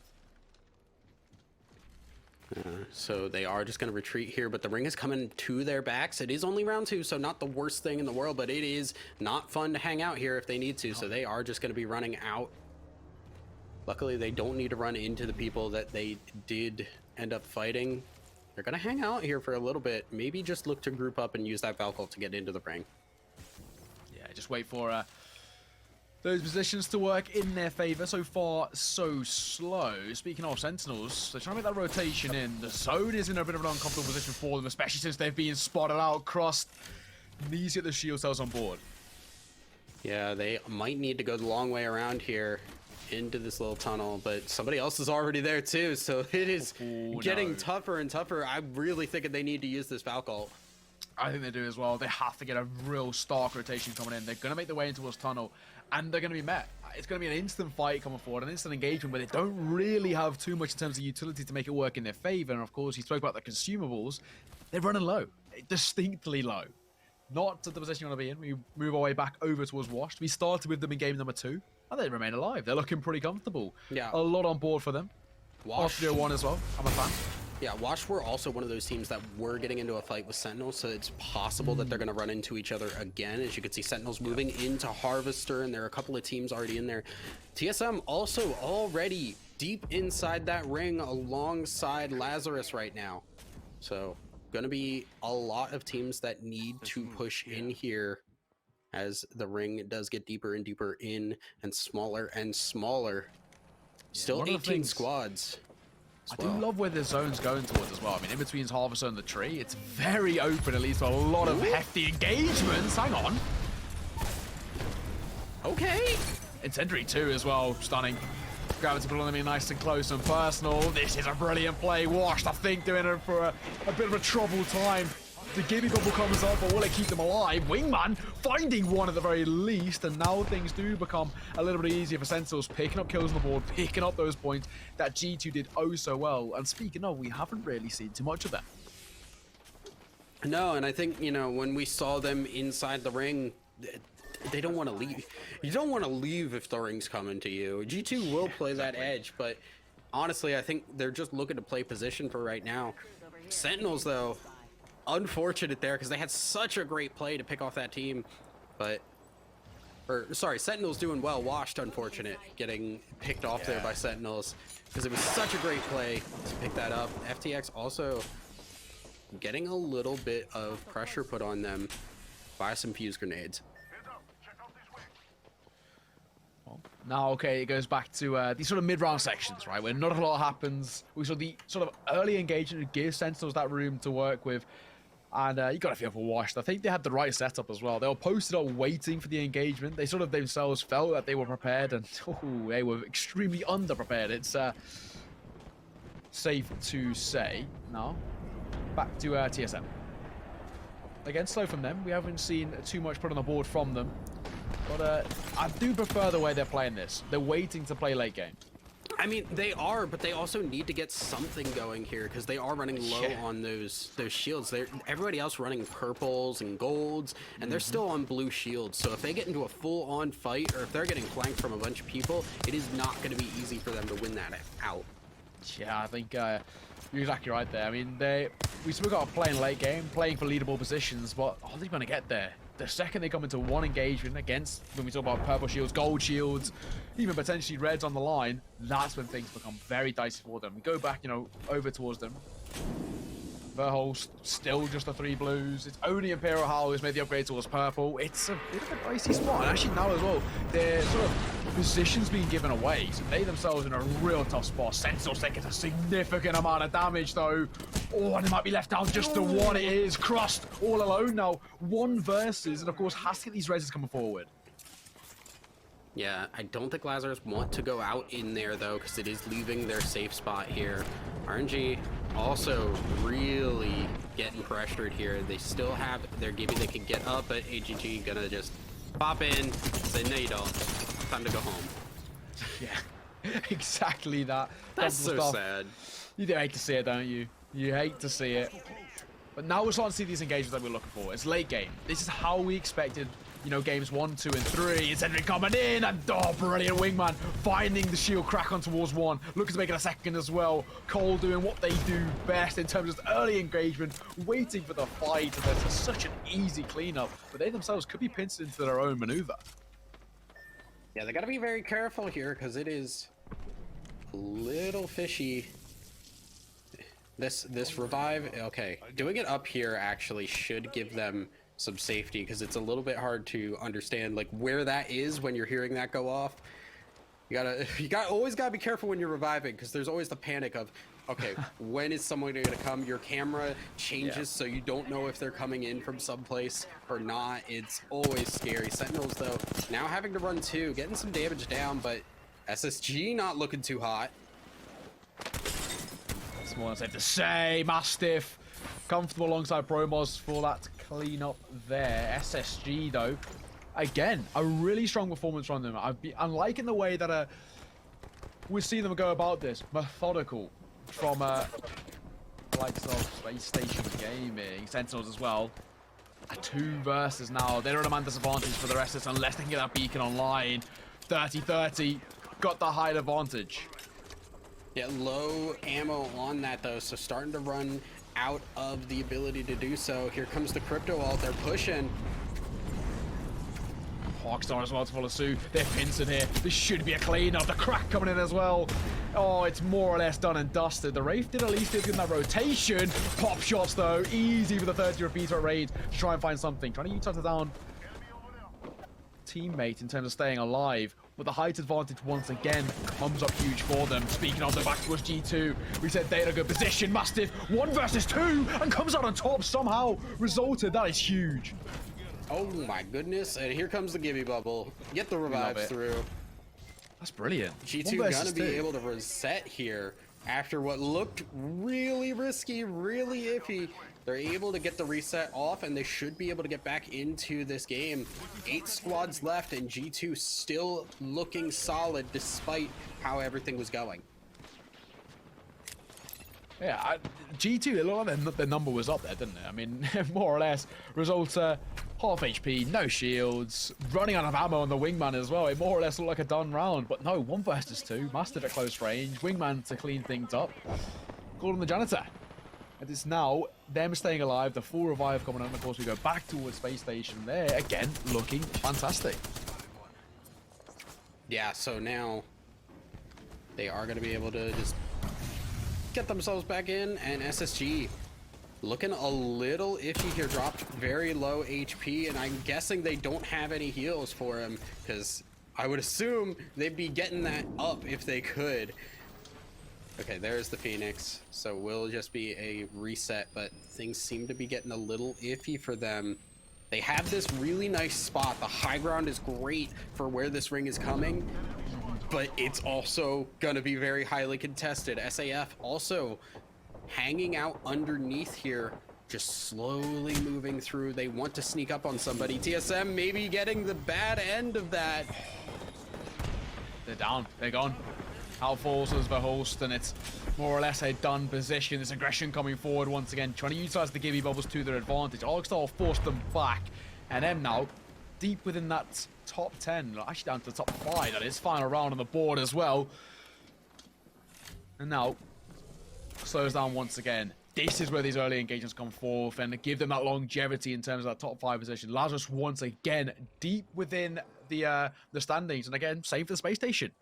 Consistency on the board for them. The high ground as well will force on them to be pinted in, and that zone at their back. I mean, look at these 3 teams here, 2 teams even. Yeah, everybody hanging out in the macaroni building. Just hang out. Just waiting, chilling, Yeah, vibing. you know, as you do with macaroni. As you do. It's great stuff, isn't it? It really is, honestly. There's so many things you can. It's so versatile. Versatile. Speaking Like these of players. versatile, yeah, there we go. So SSG though, they are gonna have to make a move because this ring is pulling towards that building more than it is pulling into them. So everybody's gonna have to move out from there. Now SSG. There's a lot of squads in close proximity in that building, so they're going to be fighting each other, but I think everybody knows SSG is up here and is going to be watching them. Space Station have got, I mean, they've got such a strong position here, haven't they? They can hold, they can wait. They don't need to overextend. They've got no one flanking them, no pins to maneuver. In realistically speaking, you should expect SSG to come out into the top 3 position minimum from where they stand. Granted, not the greatest in terms of frags, but look where they are, and Valkyrie's going to make it all the more uncomfortable, consistently pinching them in. This though is not where you want to be. Gibby bubble? No. No Gibby bubble yet, because they can just hide behind here. That's all. True. You know that's all that's coming. You don't need to worry about more things popping through there. Just the drone and the Gibby ult. And you just hang out, you wait, you bide your time, and you heal back up. Because you don't want to be the first squad to move out. The first squad to move out is going to be in trouble here, as you can see. Go. They're going to be forcing towards the Gibby ball. They're forced into that rotation as well. You already see a consistent barrage coming in. Enjoy detected too. SSG, I think the number's up. Massive coming close and personal, but if they're thrown down to one man, Denial going to fall. And from above, this is where it's an absolute massacre. One by one, Tor being flanked themselves. The third party galore, left, right, and center. SAF looking like they might come on top. Maybe so. But the aggression comes in once again from above. The high ground, though, causing the problems. And the Peacekeeper trying to keep it alive. 2 versus 2, and just like that, they managed to pull it off. They'll be pincered left, right, center, 3 squads on them, and then somehow, some way, the rat play works. They come out on top. They were being flanked from the high ground, and it does not matter. Stunning. Yeah, hanging out underneath that building, waiting for everybody to move out, and eventually just sneaking in, grabbing it, and taking it away. Yeah. Really great job. Also, really great stuff with the shield swaps there to stay alive. You know, one of the things that I think is more difficult mechanically, and I think kind of points to really strong play, is being able to get the kill and immediately swap that shield, keep fighting so that you have that health consistently high and don't need to worry about going down. Yeah, I think there's a real good sort of longevity play from them, right? We speak about kind of rat plays, quote unquote, but they actually played it to perfection. They didn't want to overextend. They were kind of utilizing the aggression when we look over back to some of the other teams, especially Space Station as well. They were forced in towards that rotation. They utilized that sort of the sound cues and the kind of the ruckus they made in terms of the rotation to give them a very nice reposition coming forward, pick up a long sort of a good amount of points on the board in terms of the kills themselves, and of course a first place position. That is a really, really strong finish from them. They've given themselves at least some room to work with, some leeway in terms of the next 2 to 3 games, realistically speaking, with a good amount of kills on the board, a first place finish, and of course, just that air of confidence about them now looking forward after that absolute carnage towards the end. Credit where credit's due. NM, stunning finish. But again, if we're looking towards the leaderboard itself, I'm really starting to be interested in terms of Lazarus. They're a team I definitely keep an eye on because that's their second top 3 position or top 4 position they've had in a row now.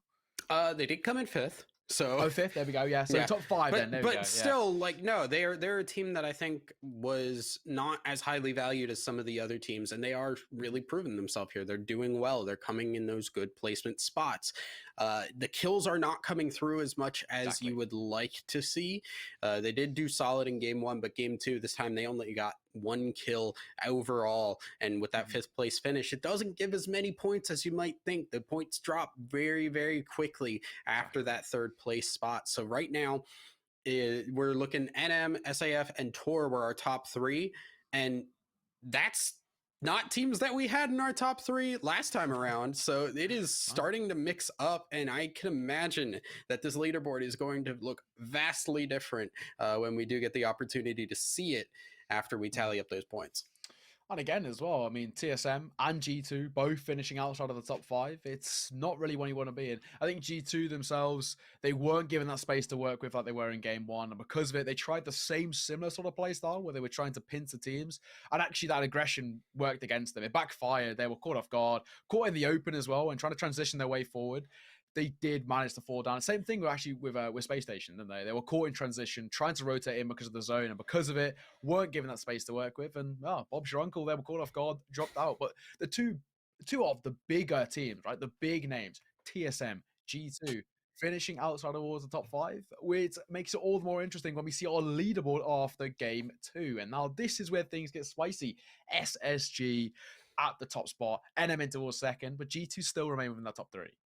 Yeah, G2 still within striking distance. If you're within 10 points at this point, it is a leap to get up there, but it is not outside of the realm of possibility. But now after 2 games, if you're sitting down near that 10th place spot, you're starting to get a little bit worried. You're starting to look at, how many points you really need to get in order to keep back up.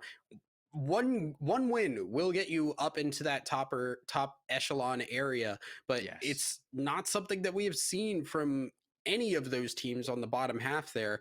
We've not seen anything that points to that being turned around just yet. So I think honestly, this is where the nerfs start to come in, especially as we're looking at going into Stormpoint for the latter half of the day, where things are going to get really spicy.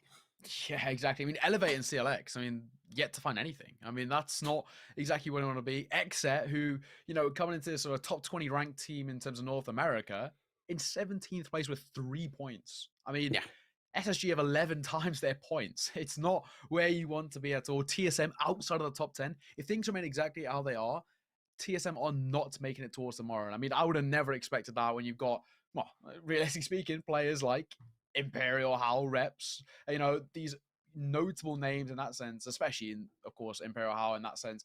A player who has been consistently at the top of NA, and they're not even in the top 10. That is not the perfect or desired start by a roster as notable as them. I would say it's almost not an acceptable start for what I would consider some of these players. They expect better for where they are in terms of the overall Apex scene. They're looking to come in those top spots. They're looking to dominate these leaderboards, and not even being in the top 10 right now is a disappointment, to be sure. I think honestly the safety that TSM is playing right now is starting to hurt them a little bit, because we saw them just kind of get pushed, and they didn't have the shields, they didn't have the guns and the ammo that they needed in order to take the fights, and end up losing out at it. So I think honestly there needs to be more push from them. There needs to be a little bit more action, because the longer that they're waiting, the more points they are losing. Yeah, I think you've hit the nail on the head there. They're leaving things a little bit too late. It's been not the greatest start. It's more than safe to say. And so far, not so good. But we are seeing at least some of the notable names make their step up. SSG, a top 5 ranked team in terms of NA. G2 as well, top 5 ranked team, making the start that they should. Complexity as well. We've seen at least a somewhat standard start from them. But yeah, TSM, it's not been what you'd hope or expect from a roster as notable as they are, as consistent in terms of, performances that they bring towards the table, it's not really where you want to stand. Still, what we've got to say is there's plenty more games we played it. We got 4 more games at the very least, 1 more on World's Edge, 3 more on Storm Point, and maybe, who knows, they could be gods at Storm Point. They could come on towards this map and absolutely dominate, turn the tides. Maybe it's all part of the plan. It's a late game strategy coming out. Risky, it's safe to say, but hey, who knows? We cannot think what's going on in their heads. What a finish, though. I mean, NM, I really like the way in which they went about that. Again, we spoke about that sort of rat play. And, normally people like to judge the rat plays here and there. But as we mentioned, consistent finishes on the leaderboard is what matters most. And that's exactly what they did. Yeah, I mean, I'm gonna put it out there. I don't think any of these teams are preparing to turn things around on Storm Point. I don't think anybody's comfortable on that map just yet to put all their marbles in that basket there. So I don't think that's going to be the plan, but you never know. I agree. I mean, we're going into it all pretty blind for the second half of the day, and I think that's what's just going to make it so exciting.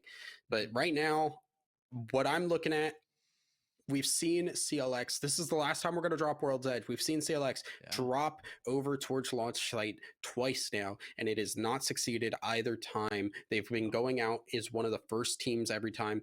Do they switch things up? Do they try and find another spot that is not being taken by another team so that they can at least get their feet under them and go into these later rings with some loot and try and get a better start to themselves? Yeah, I think that's exactly that, right? I think with, the first game, you're just getting a little bit of an eye on your opponents, where they're setting up, what their drops are, what their rotations are. Game number 2 as well, you're sort of, confirming your thoughts in that sense. And game number 3 is where the changes come forward. And I think we definitely need to see exactly that. The changes come forward. Launch site hasn't been working out for them. Do they go for that change? Do they try and, again, play for that long term, sit in the corners, maybe over towards Trials? We saw that in the previous Carnage Cups as being actually one of the more fruitful positions to drop in towards. In the case so far, once again, we're seeing the likes of TSM go towards Fragment East, it's looking like. Yep, that is generally where they want to go. So it's not too surprising. But I think, honestly, we're still seeing CLX just drop in on launch site. They don't want to give it up, which is kind of surprising because they have Dome, right? Dome is available. Nobody is going to Dome, and it's pretty safe to grab. So I'm a little surprised that we aren't seeing them just say, you know what, we're not winning the fights. Let's go Dome. Let's just take that and loot up, get ready for these fights. Yeah, again, it goes back to what we were saying, that sort of longevity, the consistency on the board. Dome would be a freebie, wouldn't it? I mean, land towards Dome, play things safe, play things slow, and then, of course, as we mentioned, wait until that zone pops up, wait for the rotations. I mean, they can kill as much time as they want over there, but no, not the case. Of course, go back to what was, speaking of the Devils, CLX, here they are, in the open. Not really too much to work with here, as they're going to make that rotation back in. Not great in terms of the loot. It's okay. I mean, R301, EVA 8, a bit of a standard loadout, but they really need to bulk up the armor. I think that was the big problem we saw from TSM, wasn't it? We've already spoke about that. They themselves left it a little bit too late in terms of looting. I mean, they were coming in some of the latter engagements with just blue armor still. Yeah, and especially with how many people were starting to come up to them, they just did not have enough to make those engagements work, and it did end up biting them pretty hard. SAF, as we are checking out, are over towards Big Mod. One of my favorite places to go, because you just get some good stuff. You just get those materials and immediately grab a bunch of great loot for yourself. Who doesn't like gold weapons? Yeah, I mean, it's very good to play the slow game, isn't it? You can kind of already post up, realistically speaking. There's absolutely more than enough in terms of loot. Such a fruitful location in terms of what you can pick up, what you can find, and exactly that. NM are winners of last game, dropping actually what I mentioned, Trials. I think it's a very decent spot. We saw a couple of the teams who did very well in the previous Carnage Cups dropping exactly there, and precisely, look, gold loot, purple, they're in a very strong spot. It's I think a highly underrated spot because it doesn't get enough love for me. Yeah, I think the reason a lot of people don't go for it is it does kind of just blast out your area when you're shooting in there. Like, people will know that you're in trials because you're already firing there, and that can kind of give things away if another team does land near you. Speaking of bullets getting fired, TOR picking up 1 KP for themselves. His Dress Havoc's going down, and TOR getting a nice start for themselves. Yeah, that's already a kill on the board. They'll take that. That's just Havoc's from Buff, who finished 8th in the last game, and already down to now a 2 versus 3 situation with them in terms of the rotations coming forward. Come back over towards TSM. Here they are. Imperial Howl on the blue armor, and well, just Imperial Howl so far on the blue armor. Shield's gonna be popped as well with a host, and rotations coming in. They desperately need to find some loot now because they themselves could start to be aggressed on. Yeah, and they're running through. This has already been picked clean, so you can see they're just trying to get through. It's not the worst thing in the world right now to be on these shields, but it's definitely not great. You know, they did not get a good grab on the landing like something like Trials will give you with the shields. Lots of gold, lots of purples there. Hopefully, going into Lava Siphon, they'll have a little bit more for themselves, but it's not the end of the world just yet. No, it's a bit of a double-edged sword, isn't it, Trials? You get really good loot, but everybody in the world knows exactly where you are. And it's a bit of a nuisance as well, constantly having to just stay alive. All you really want is the loot, but you're having to fight from the get-go. But of course, back over to our Sentinels. A couple of pop shots did flare their way forward, and over towards DXT as well. They themselves being tested. 17th place finish for them in our previous game. They're looking to improve that. That's not the great start. Or is it? It's actually, in fact, Mastiff or Peacekeeper, may I say, close and personal. Finding a bit of damage, looking to make it a kill. And yes, it is. Squad wipe That's for SSG. them. Wait, SSG are out and Lazarus are out. So Lazarus got taken out by DXT. I don't know who took out SSG. I did not actually get to see it. 4th and 5th. His last game. Out. So Before we spoke, the leaderboard, that's going to change. Just wipe that thing clean, start over new. Exactly. Everybody, all points are going different. Everybody's going different places. And now this is honestly really exciting because you get some games, you get some days on Apex where one team is just constantly dominating, or you have a couple of teams that are up near the top. Lazarus and SSG going down right now opens the field wide right now. And it's such a huge thing. If these teams are watching and seeing, oh, this team's now out, this is your opportunity to close some of that distance. If you're in 2nd or 3rd and want to eclipse SSG, now is your opportunity. If you're in that bottom area, the teams that were taking the points are gone. They're open for you now. So I want to see some of these teams that were kind of struggling earlier on to get a little bit more aggressive and claim some of these points that are left open. Yeah, absolutely spot on, especially when you look towards kind of the leaderboard itself. I mean, Tor, when we look at them, 18 points they've got. They're in 4th place. You look towards the sort of the top 10. There's teams in the top 10 who's still on single digits. It's very easy. A top 5 finish, a couple of kills on the board, and you've already climbed, deep into the top 10. Let's get back towards the action, though. Buff, not the greatest start for them. They're already down to 2. They themselves desperately in need of a good start because they're one of those fringe teams. 11th place they stand overall, and Sentinels making their life a little bit of a living hell as we speak. Easy loot going to come forward, and that's some healthy loot too. Yeah, definitely. And a little bit too spread out here. Sentinels will pick that one up and now just kind of back out, reset, get back into that ring as the round is closing. And nothing too crazy just yet. We'll see if the squad, now missing a team member, can eventually get that banner back. As Wash... Oh no. That's Trasavix again. That poor man just gets revived, gets immediately shot down again. That feels the worst. He's not loving CLX. life in Discord. Oh my god, CLX are out. How this is changing up. This is going to be a real stark change towards the leaderboard now. Another top 10 side already in a tough spot here where they could be down to 2 momentarily. Cruising, trying to cruise his way to safety at the moment, but he got no shields and a certain amount of health. We'll just about stay alive though. Yeah, they are able to back out. Ring will be coming to them too, so they can hang this out. This is actually looking really nice for CLX. They don't need to go too far, and I don't think they need to worry too much about loot because they got 2 damage points off of that purple for the Gibby. I did not actually check for the Caustic. Caustic 137, so they're not far off right now. And with a Gibby Caustic Ring coming to you, this is exactly where you want to be. So far, so good, I guess you could say. Slow. And Complexity as well, they know they were going to getting pincered from that sort of south side. Actually got the information on where that rotation's coming forward, and now this fight becomes all the more interesting. Try to deliver at range with the R301, gets dinged in fact, and actually now Serial has to be a little bit careful. Complexity themselves, we spoke about that zone being behind them.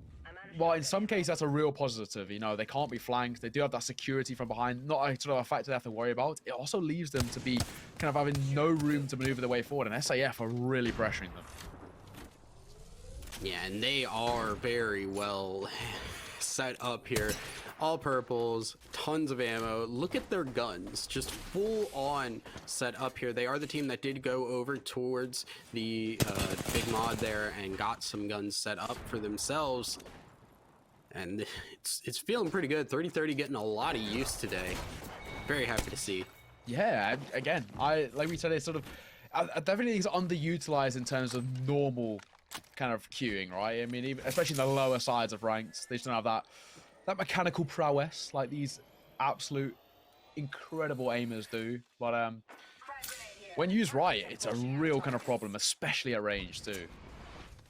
Yeah, if you can charge that thing up and get a headshot, we saw it does about 100 points of damage, and that's with helmets. So it is a very scary gun. TSM nicely set up here. Once again, though, still low on the shields. Still on white shields for Verholst. I cannot speak today. That's a problem as a caster. Yeah, exactly. Bit of a weird name, we'll say that. You know, Verholst. German origin, maybe? It does sound ever so slightly. Like, just give me normal names, guys. Matt Pickett, that's an easy one. Yeah, Imperial reps. Hal, I can say that. Yeah, reps. We can go with reps. That's you know, just a word. I can say words. I do it all the time. Couple of pop shots from the devil himself, reps. Utilizing that Rampage's Rampage's words. There we go. Yeah, it's harder than it looks, huh? when you don't think about it, it starts to come up. I was trying to say the range there, but there we go. Finally managed to get it out. A bit of a double R there, caught me off guard. But yeah, so far so good. 15 squads remaining. A little bit more of an aggressive start here as well. We did of course see there's early bits of aggression coming in. As you mentioned, this is the last time we're on World's Edge, so they, make the most of it. Yeah, and I think the interesting thing is, yeah, it's been more aggressive, and that's really not favored some of our top teams right now because they've been the ones that've been going out. So Lazarus and Lazarus and SSG are not in anymore. Meeting points still can be grabbed. I'm really just hoping TSM can do something here.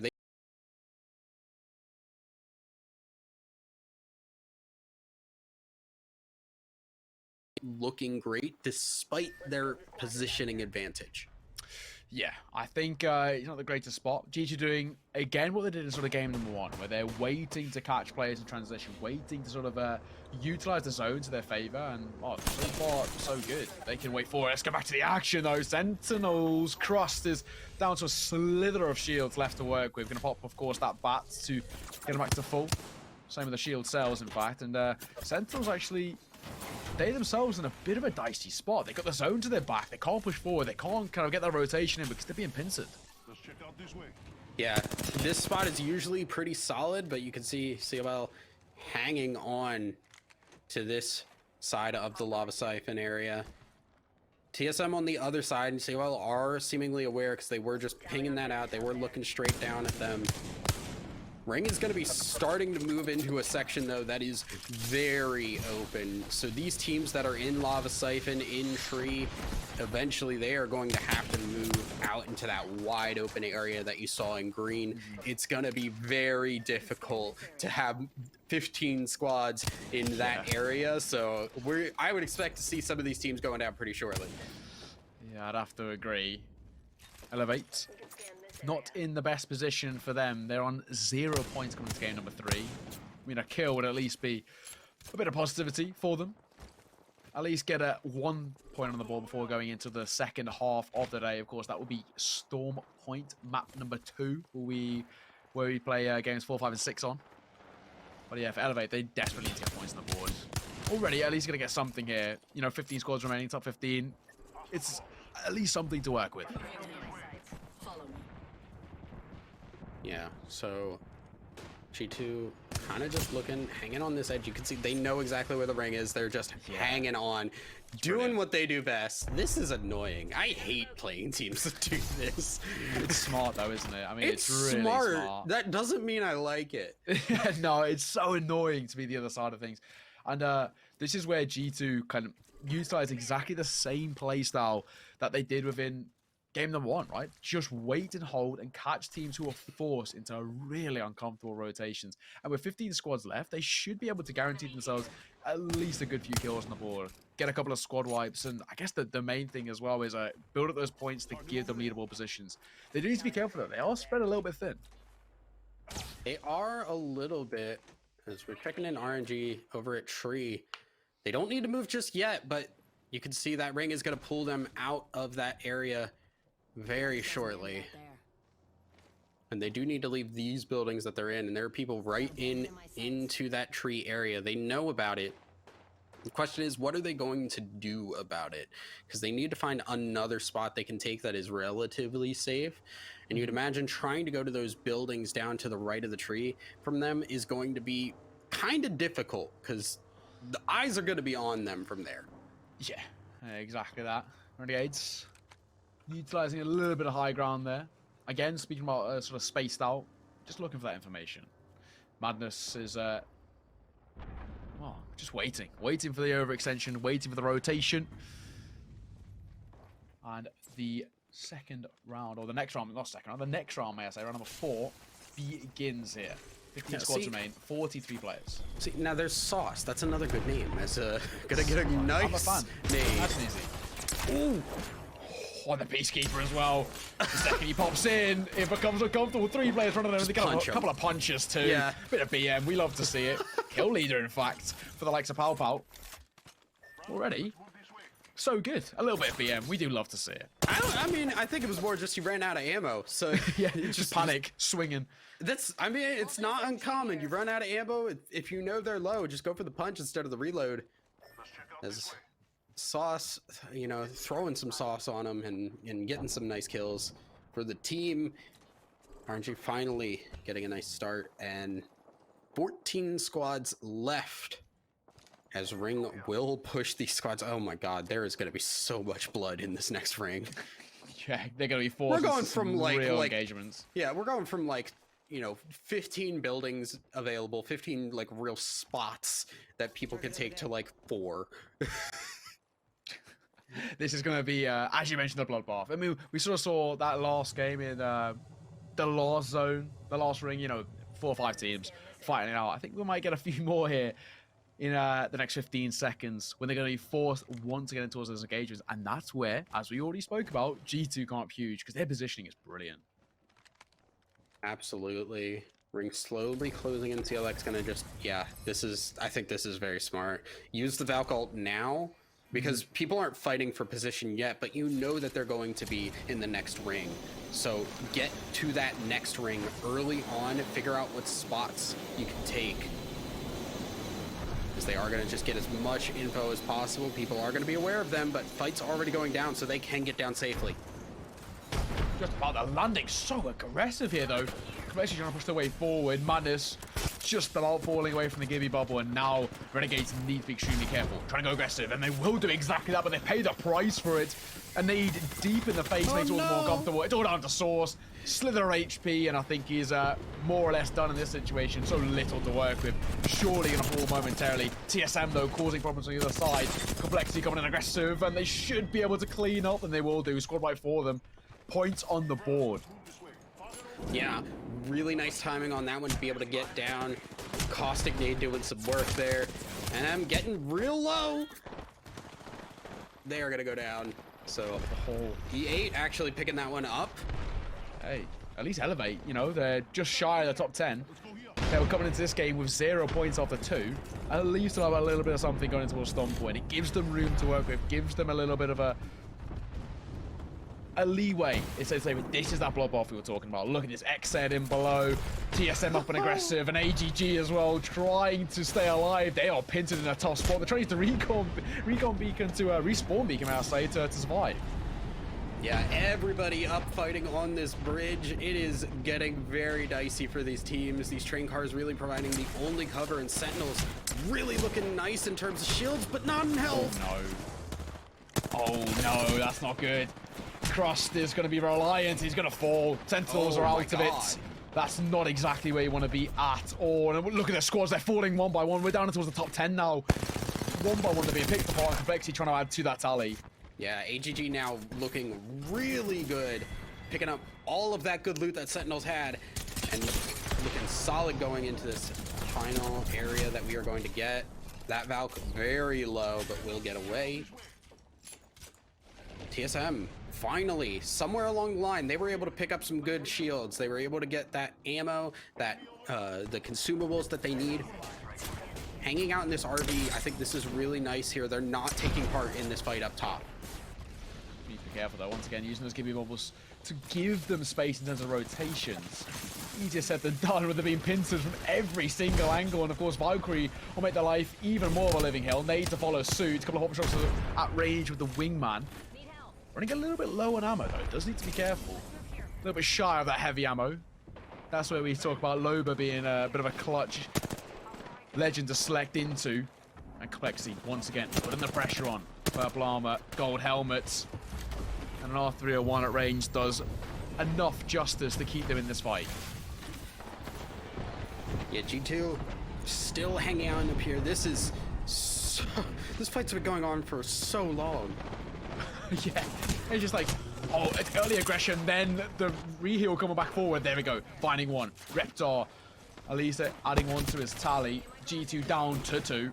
That's Gentle fall. The aggression coming in towards the Gibby bubble, and AGG, they want this fight. Peacekeeper doesn't quite connect in the way it wanted to. Uncharacteristic misses with the cleanup coming forward. An easy drop to come forward now, and already starting to fall apart. AGG, the only one player with shields left in terms of full shields, and they do need to be careful about being flanked. Yeah. It's looking a little bit tough to get out of that spot. Seawell hanging on to this edge, but they're getting pushed too. Brilliant. Reptar, rotation coming in, forcing them down low as well, forcing them off the high position, forcing them into that rotation that we spoke about, but he himself could be caught off guard. Slither of HP. G2 down to the design fall, he's going to fall. G2 out for the count at 6. And 5 squads remain in the top 5, and AGG, I mean, they themselves only alive by a slither of health. Yeah, but they have the time. That is everybody on the bridge, so they can just rotate out of this now. Everybody's done. Oh, TSM, they recognize some people are coming. Oh, this fight's going to be a tough one. The XT try to make their way in towards the van itself. Watching. Yeah, and Ascendio will keep the base. Like a TV. Just a screen in front of them that blocks this engagement happening. We're even going to shield right in their face. They're preparing. This fight's going to happen momentarily. Top 4 we remain into now, and this zone is going to push these engagements into an early bit of aggression, whereas the top bridge players are going to be the priority. Yeah, so now... Ooh, wait, they have somebody on top of the RV now? This is... No. Everybody's here. It's Smash. Everyone is here. XSET is also hanging behind the RV. Everybody wants this RV. I do like this though from XSET. Klein is just trying to stay alive. That's the only thing he has to do in this position. It's that rat play we spoke about, trying to get a top 3 position. That's where the real bulk of the points come in. Top 3. And he has to just wait. Yeah, he has no idea. I don't think they know he's even in behind them. The priority is focusing on the 3 and towards the front. That well, Klein can just wait and hold. He's utilizing the zone, sneaking his way forward. Oh, now he gets spotted. Oh no, he might not get it. He won't. Now we're down to the top 3. Klein on a 4th place position finish for XSET. Top 3 going to be played out here. As TSM, a much better showing from them, and they're picking up consistent kills on the board here. Look at this aggression. One team in front, one team inside, and one team on top. They don't have a way out though. No, they don't. TSM they have get to out. go through ring now, or just take this. Oh, they're just gonna pop the Gibby ult, but there's Oh, Gibby that's smart. domes. Play time, just play time. That's all they're trying to do. AGG getting down left, right, and center. Jaguars is out for the count. AG left to just one is Joe Macias trying to do what he can, but surely he's going to fall in just a second. Valkyrie forward, TSM coming on top. The favorites in this entire tournament, or one of the favorites, who were coming into this in a 12th place finish off the 2 games, finish in first place. And surely, after the wealth of frags they found, that should be a healthy top 5 spot for them. Yeah, I was really worried going into that because I saw them being stuck in that RV. I didn't know if they were going to be able to get out of there without tanking too much of the ring. Because, they popped the Gibby ult down and it looked great for them. But it also just meant that Gibby domes would come down and it didn't matter at that point. So like the damage wasn't going to be that too impactful. However, they were able to rotate out. The other teams were too focused on fighting each other inside those Gibby domes and TSM clean up at the end of it and take finally a good game for themselves after game 3. Yeah, it's quite methodical from TSM, isn't it? They know themselves that, realistically speaking, no one's going to run back in towards the zone to then come into the RV and fight them. And even if they do, they're going to instantly die. So all they had to do, wait and hold for the other 2 teams to fight, and then just try and utilize what utility they had to their advantage. That's exactly what they do. They played the long-term strategy and it worked. That's so that shows the wealth of experience of TSM. Kind of coming into this, they're one of the favorite teams, one of the highest ranked teams in the NA region. And that's exactly why they step up huge. Brilliant play from them. Wait for their opportunity. I do have to give a special shout out to Xset as well. You know, 1 player remaining alive and just kind of a bit of a rat play towards the back of the truck to net themselves a 4th place finish. I'm a fan. It was close. And honestly, I think if TSM had not been just peeking out and checking back there, I think that may have actually worked out because there was so much attention to the front of that RV, and I think honestly the Wraith could have made that work, just a little bit unlucky with where TSM were looking.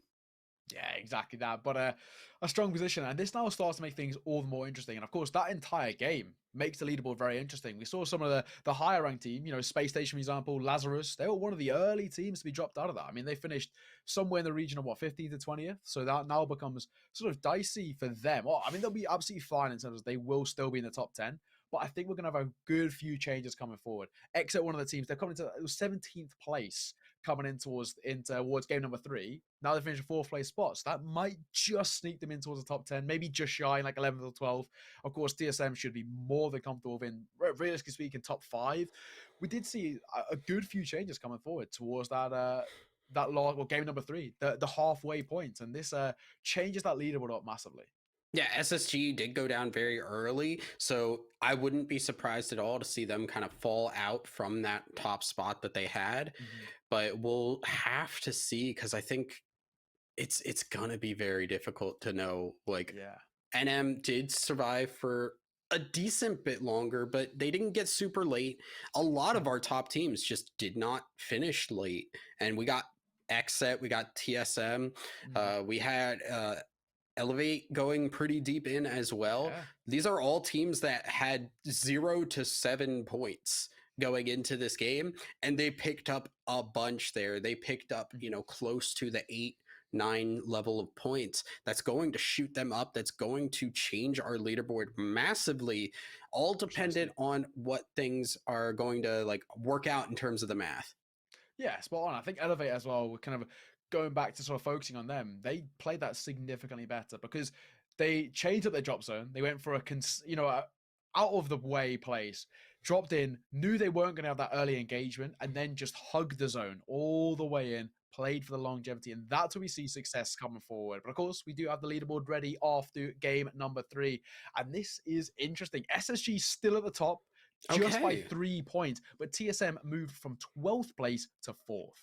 Yeah, they got 20 points, I believe, out of that. They went that far up. They had 7 points. 20 points. Now 27 points, and now into 4th place, tied for that 4th place with DXT, and well within striking distance after that lackluster game from SSG. The momentum had gone, and now we go from like 8 points for 10th place to 18.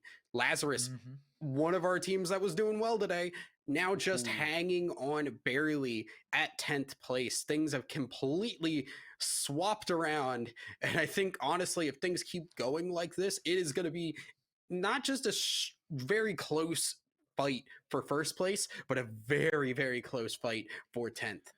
Yeah, I mean, Lazarus, they dropped 5 spots in just one game. The other side of things, AGG climbed to 9. They were in 16th place going in towards that previous game. Now they're in 7th. I mean, that is a real stark change. We're starting to see those big names not quite perform.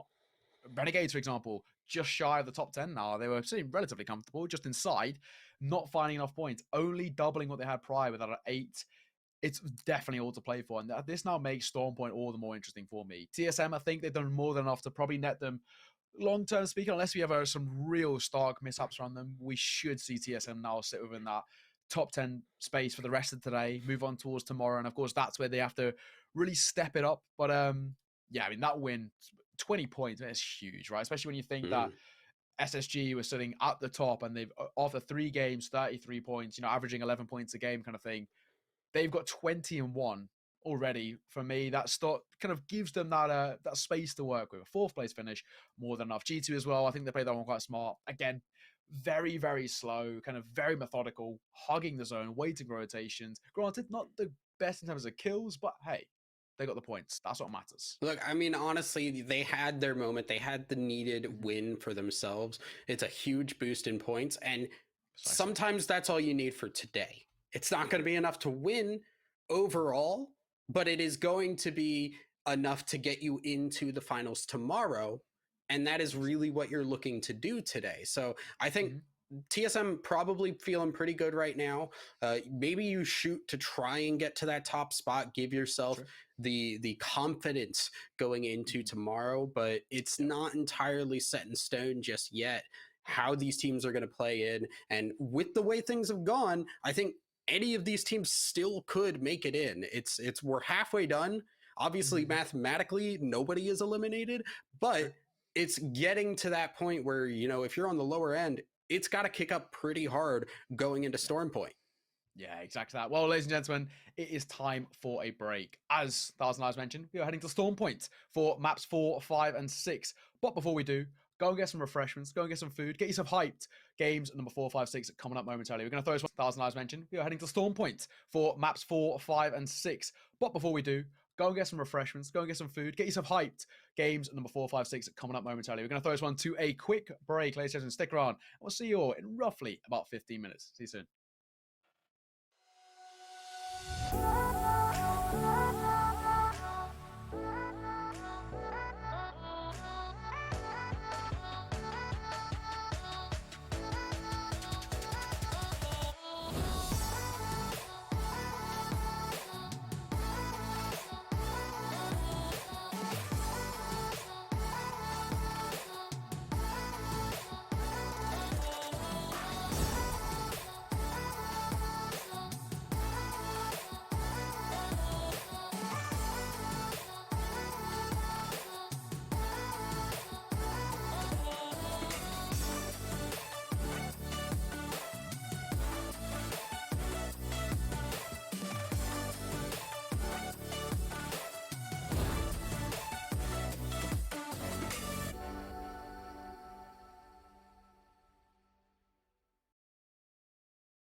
Hello and welcome back, you beautiful people. Tonight's Arena Apex Legends Carnage Cup number 3.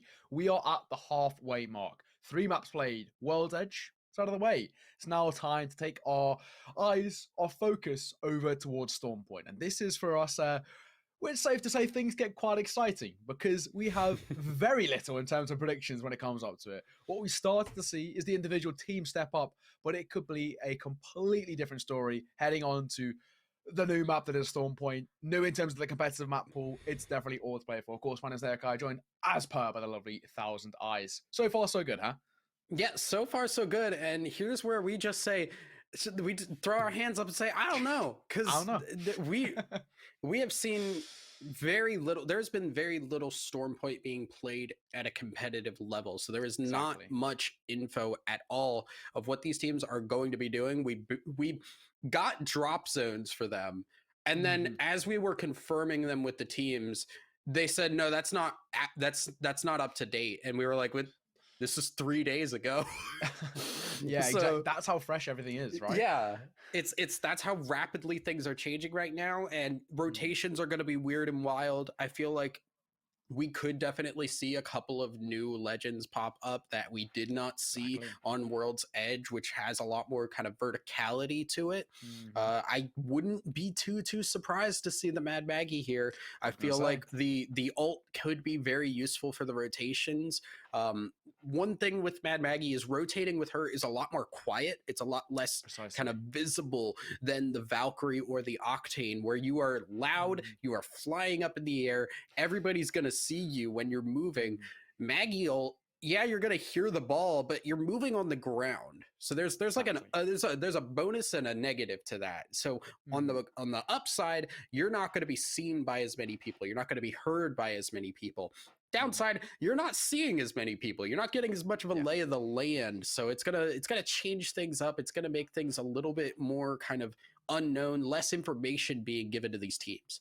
Yeah, that's the big trade-off, isn't it, right? When it comes to sort of rotational legends coming forward, it's kind of the Valkyrie versus the Mad Maggie. Do you go for the loud and proud in terms of up in the air, everybody knows where you are, everybody can hear you, but of course you can see everybody, you get a good understanding of where the rotations are, where the teams are set up? Or do you go Mad Maggie, nice and quiet, and try to play things up? But of course it's time to head into our first showing in that of Stormpoint, and this is interesting. We of course going to refer back towards the leaderboard. SSG, NM, and G2 in our top 3. TSM and DXT just shying behind to make up our top 5. But I mean, that could all change going forward. And we've already seen a significant amount of drops over towards that south side. And of course, DXT be given all of Shipfall. Yeah, as now we are seeing Shipfall is going to get action immediately. DXT, they are just fighting it out. Fuse great in these early fights. He can just get free damage with his Q. Very easy to hit. Oh no. Oh, it is. Yeah. Down already. They're very low. Bad Boy's got a very lucky grab on that purple shield. But it is 1v1 now, I believe. Yeah, they got a very lucky grab in terms of the purple shield, and very unlucky now. It's 2 versus 1. Yeah, exactly that. No rest to be able to come forward now. 3 kills on the board for the likes of DXT, and I think this more or less should close things out. The shield crack coming forward as well, but they're going to post up. They're going to play this 3 versus 1. They want to try and make rotations work. Oh, and unfortunate. I'm right saying that was Bad Boys down as the first squad. I mean, just do absolutely love a little bit of BM. And absolutely love a bit of BM. Oh, no. A bit of an emote as well. Just making the Dom as the hacker coming up on top there. Gibby doing what he does loud and proud. And that's the first squad gone. Bad Boys, that's an unfortunate landing. Over towards Shipfall, and they immediately lose that man advantage. Then play as a 2 versus 3, down to just a 1, and there's absolutely nothing that they can do in that situation, especially once the Resurrect comes forward. Yeah, and I'm also not having a great start here, getting a bunch of damage down on their Ashe and getting her taken out. So NM running 2 right now. Don't think they're going to be able to get back over to that side and get their Ashe back up. So going to be having to just run 2v3 for the whole game. Yeah, they can't get Krizik back up. That is important. Losing Ashe, and especially Krizik as well, is a bit of a notable name for NM. That's important. I mean, coming into this, they are sitting in 2nd place, just 3 points off the likes of Space Station and joint with G2. I mean, this is not the spot they want to be in. And of course, this now kind of push them towards kind of those more rap plays that we like to talk about. Sitting, waiting, hugging the zone, the G2-esque style of play, but guaranteeing points on the board, which if they play for longevity's sake, they should be okay. But it's going to be uncomfortable. Yeah, so TSM kind of landing right in the middle here for those who aren't fully aware of where this map is here. The antenna in the little bit of the southeastern, but very easy to move into that middle Prowler Den area. I don't expect to see many people go for the Prowler Dens. You go in there, unless you're using a bow, you're blasting out your location to everybody. Precisely. And you have to fight the Prowlers as well. It's very risky to do. The spiders are a lot less scary to fight because they have a little bit less aggression. They don't chase you down as much. They don't do as much damage. That might be something that happens. The flyers are also great. And I think those are really going to be the big things to watch. Prowler Den going to be avoided as much as possible. Yeah, got a pop shots there with the wingman. Not going to connect on too much, but at the very least, gets a bit of information. So, hey-ho. Not too bad, and G2 might be going for that rotation themselves. Oh, well, in particular, Gent will be. Of course, he's absolutely nowhere near his teammates. Actually, when you think about it, a bit of a dicey spot that he was in fact. I mean, he was very easy for him to be caught off guard in terms of individually. And this is exactly what I was speaking about. Can be caught isolated. No support going to come forward. They're just going to get a free kill on the board here. Gent's going to fall immediately. And that's a rookie error there from the likes of G2. They're now playing 2 versus 3. Complexity get an absolutely free kill. And G2 cannot come and collect Gent. There's nothing they can do. They're not going to be given this room to work with. And remember, this is the joint second ranked squad now, playing the rest of this game similar to NM with 2 versus 3. You had to open your mouth, didn't you? They were out clear, and then you opened your mouth, and that team just appeared. Unfortunately, G2, losing out that Valk, and that's really big. Of all the people that you go down early, the last person you want it to be is that Valk, because Valk not only incredibly important to get these rotations out in the later stages of the game, but also very important to stay alive as a rat play option. Valk is very, very good at dodging out shots, very good at keeping herself alive and getting into spots that people don't really check because of her jetpack. So really unfortunate that G2 have to deal with that now, as Gibby Dome gonna get popped onto the machine here, onto our nice little Trident. Trident escaped my name, or escaped my Trident. mind. Just whipping. Just speak for me. Yeah, Trident whipping, swinging about. He's Prodigy Aces isn't on his own. We did question that, didn't we, whether Prodigy would be on his own. He was for the first game, but no, he's at least got some support now. Looking forward, of course, we'll see how that one works out for them. So tempo on again. We go back over towards, of course, landing. Oh, the initial couple of shots should be pressured by the R99. Brilliant transfer, in fact. We're going to fall. Not the position you want to be in, but swinging back forward. Either 8, close and personal, only going one way. Gibby Bubble as well gives no room for TVG to work with here. And it should more or less only go one way. They do catch a spider, though, just with an off shot.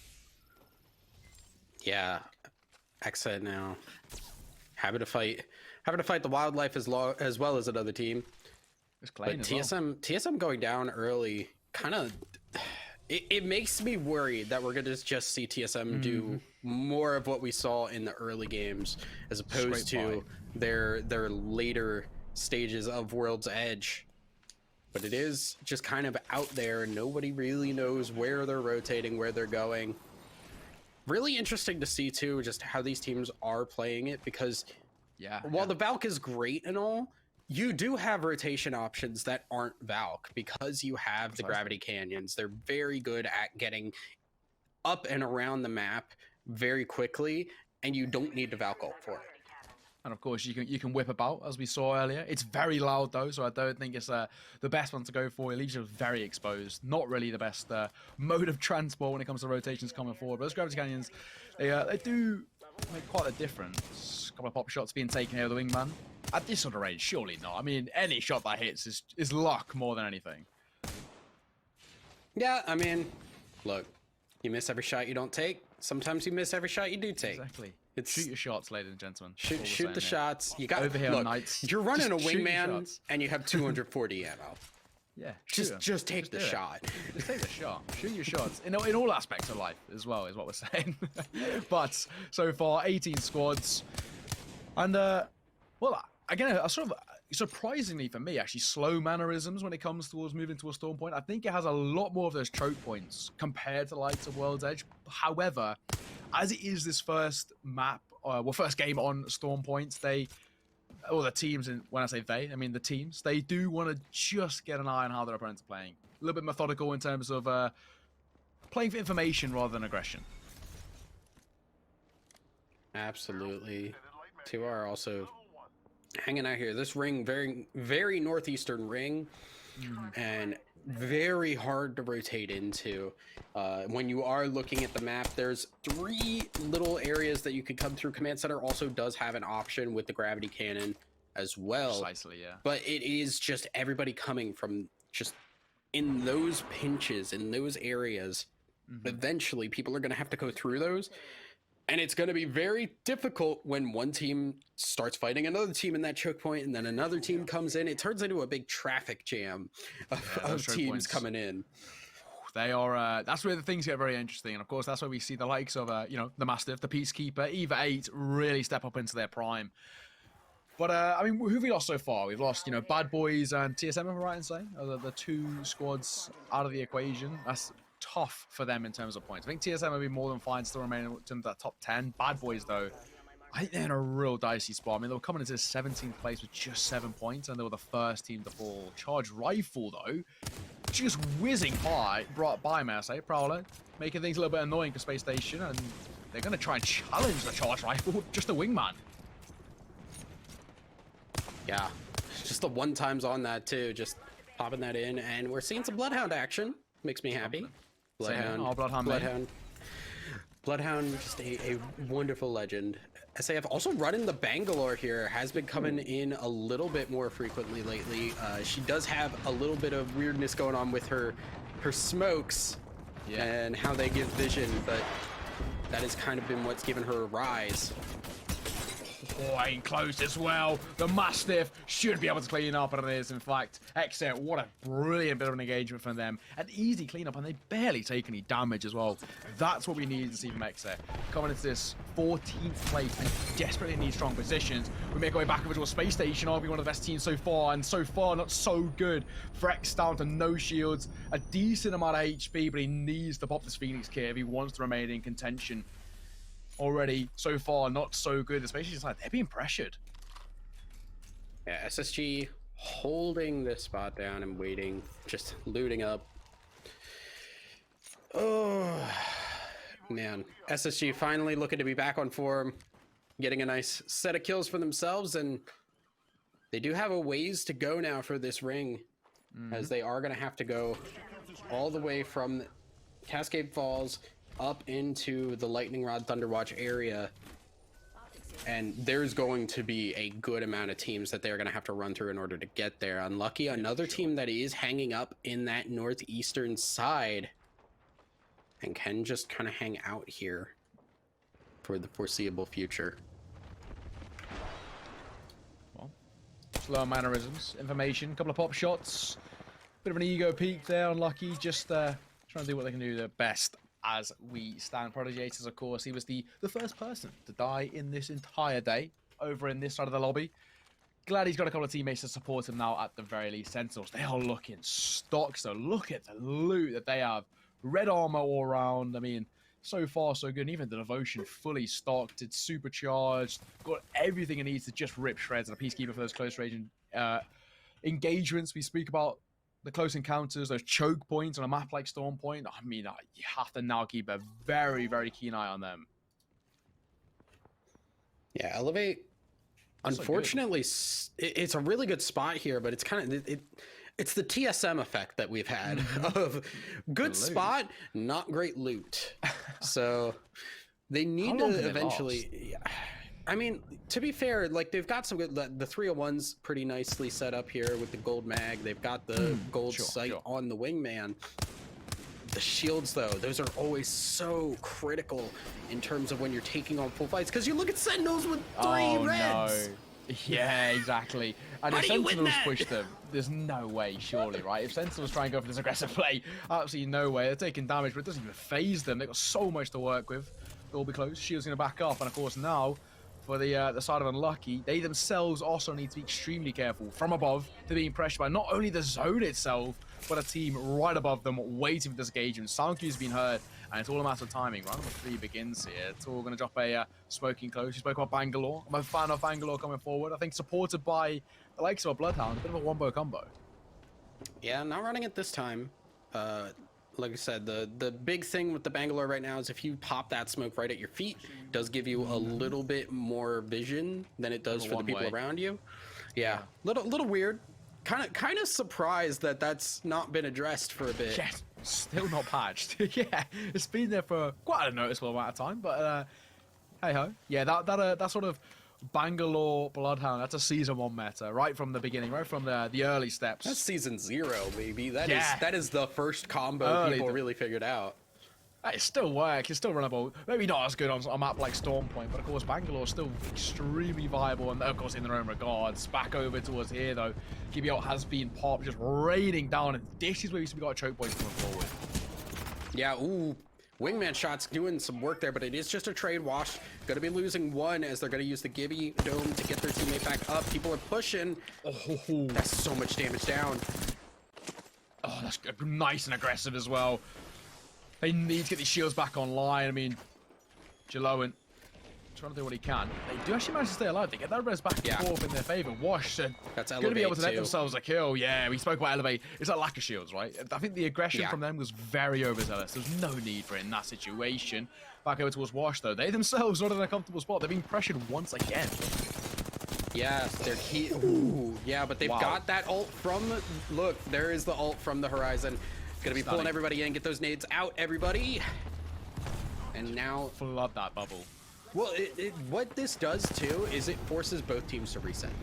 Now they do have people coming in from the other side though. They have not finished off Elevate, so Elevate still has that one member there that is gonna keep being a thorn in their side until somebody takes care of this. It's getting rough and rougher though for Elevate. Since you cannot escape the weakness of your predecessors. Yeah, I mean, Elevate, not the good spot they want to be in at all. It's more than safe to say. In closer to Devotion.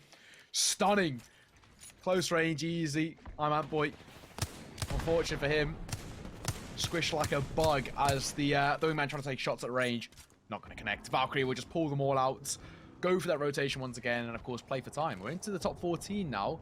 This is kind of where, as we start to make our way into the top 10, is where the real bulk of points come from. Yeah, this is where things are gonna kind of change. G2 lost the Ash there, so now it is just their Gibby trying to stay alive and getting chased down. Oh, G2 getting a little bit of extra help though. CLX getting third-partied, and people are coming in from the side too. Oh, this should be an easy kill for them. I say that. No, the Master running out of ammo, and of course, on top of that, the zone pressuring them from behind. They're forced into a rotation and into another fight as well.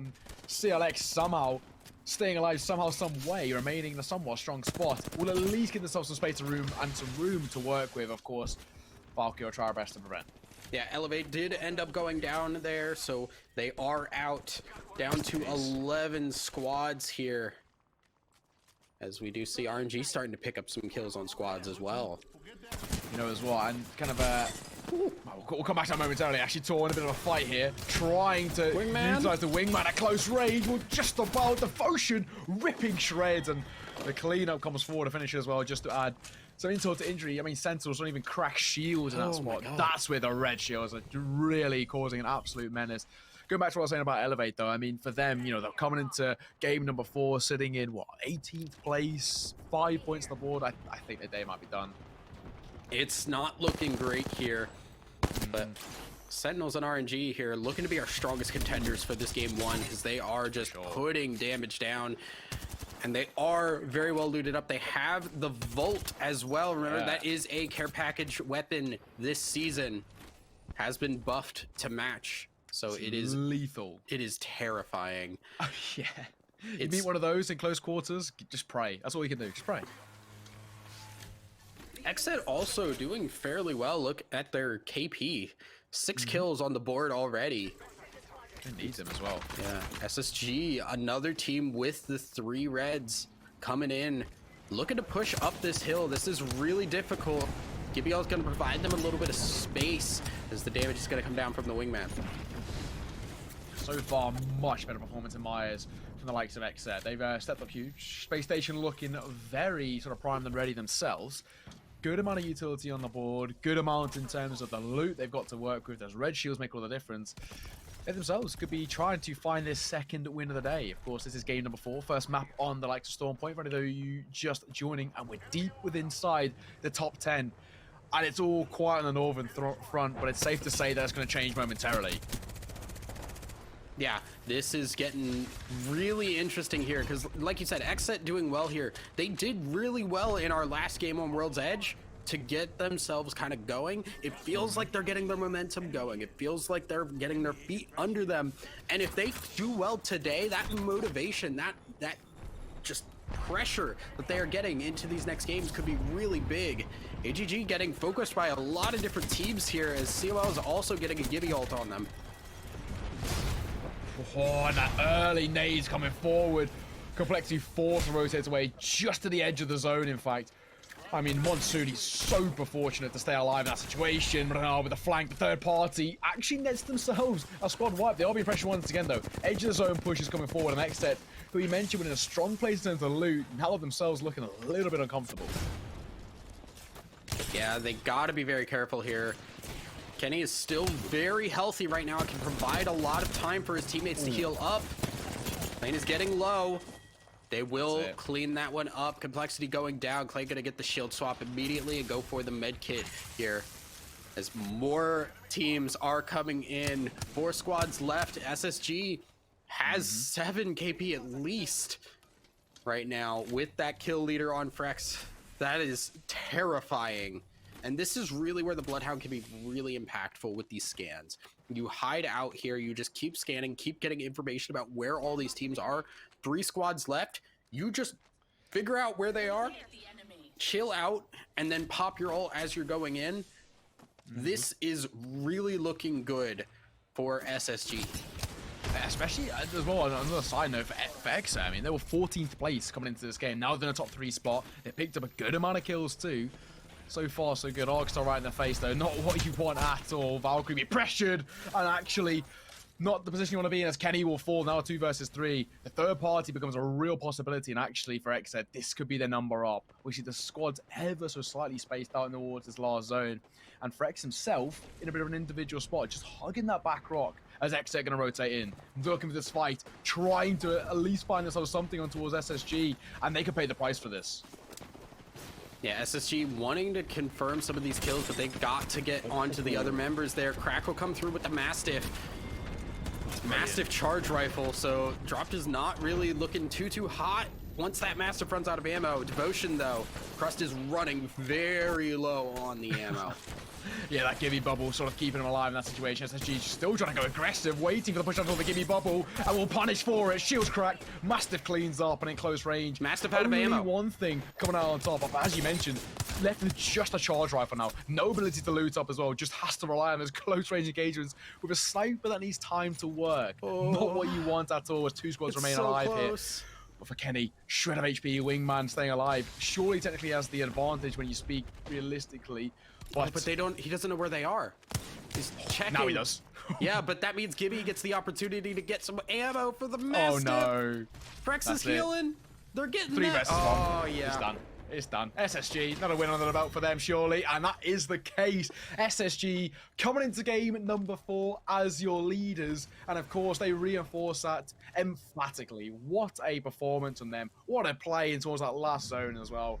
And I mean, you got to feel for Exet. A much better performance from them. But Kenny, all alone, absolutely nothing he could do. In a 1 versus 2, turn into a 1 versus 3 with just a wingman only going one way. And he had a shred of health as well. It was just cannon for the seconds until he fell. I feel like I mean, it's obviously easy for us to say, oh, just push that, because like we saw Gibby Yeah. getting low on health, had no ammo in the Mastiff, and just a charge rifle. You're essentially a two men down at that point, right? Because the Mhm. charge rifle is incredibly hard to use close range.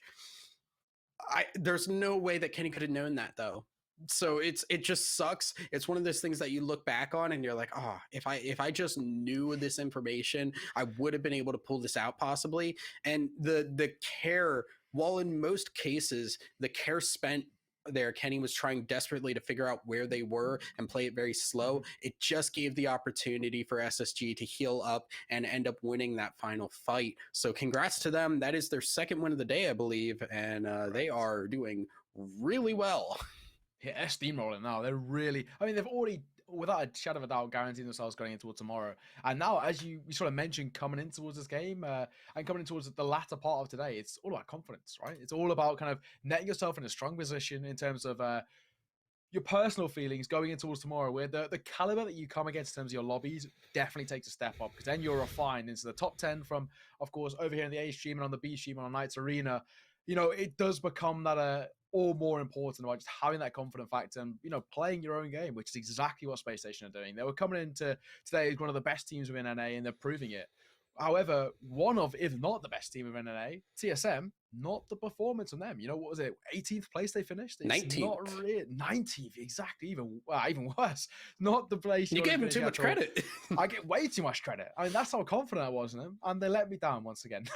Not where you want to be, though, right? For them, it's I think they'll still be absolutely fine within the top 10, but it's confidence another game like that will put them at risk, and we still have two more games, so it's looking a little iffy. We thought maybe TSM with that win on game 3 would come in, look great coming in now that they had that momentum, but they didn't. They fell apart early on, one of our first teams to go out, and with SSG winning this, XSET, Sentinels, AGG, that's second, third, and fourth place here.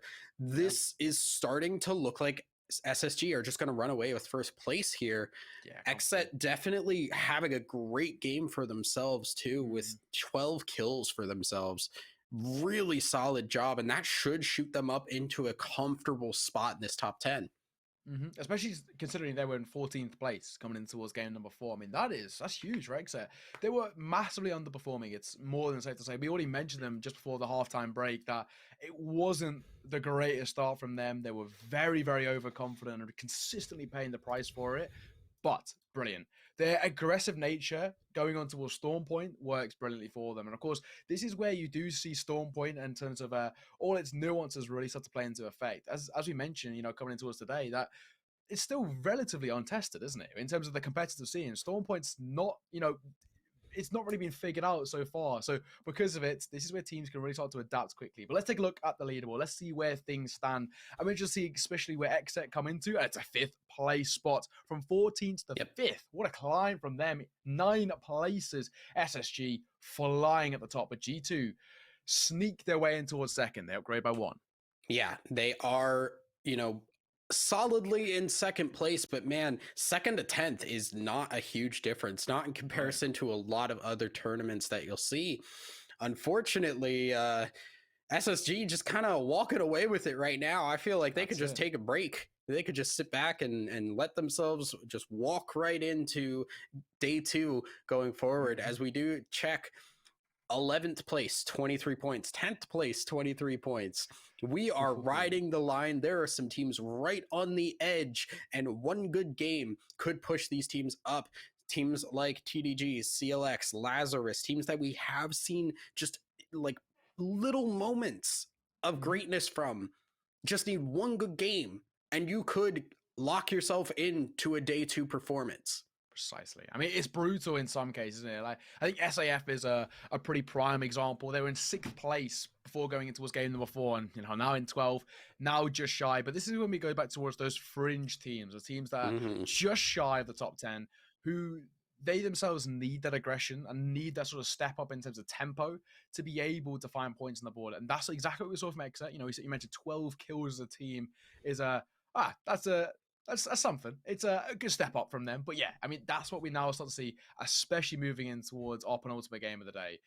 those teams that are on the fringe, that are just shy of the top 10, who want to be pushing towards the tomorrow, they need to step it up. They know that, consistency in terms of the leaderboard is all great, but they need to start finding points off the back of those kills now. Absolutely. I think really I'm looking at that scoreboard and I'm saying like, okay, who's really in the running? Because like the top level teams like G2, Sentinels, those two, they're at risk technically, but they've been so consistently on the top that I'm not really worried. Whereas I look at, Xset is now in 5th place, but how well can they keep that? I'm looking at TDR or TDG. I'm looking at RNG, SAF.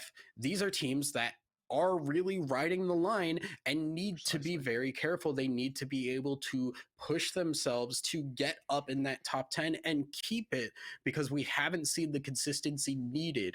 And what is going to change? Because now we're in the last 2 games of the day. It's starting to get close. It's starting to get to the point where some of these teams are going to panic, and we're going to start seeing who can handle the pressure well and who can't. Yeah, I think pressure is going to be a big factor. Well, one thing we already touched on, I think specifically Xset, coming into this 14th place, they barely found any success, barely found any kills, to be frank. And of course, now they net themselves a real strong top 3 finish. And the thing for me that I really hope is it's not a one-off.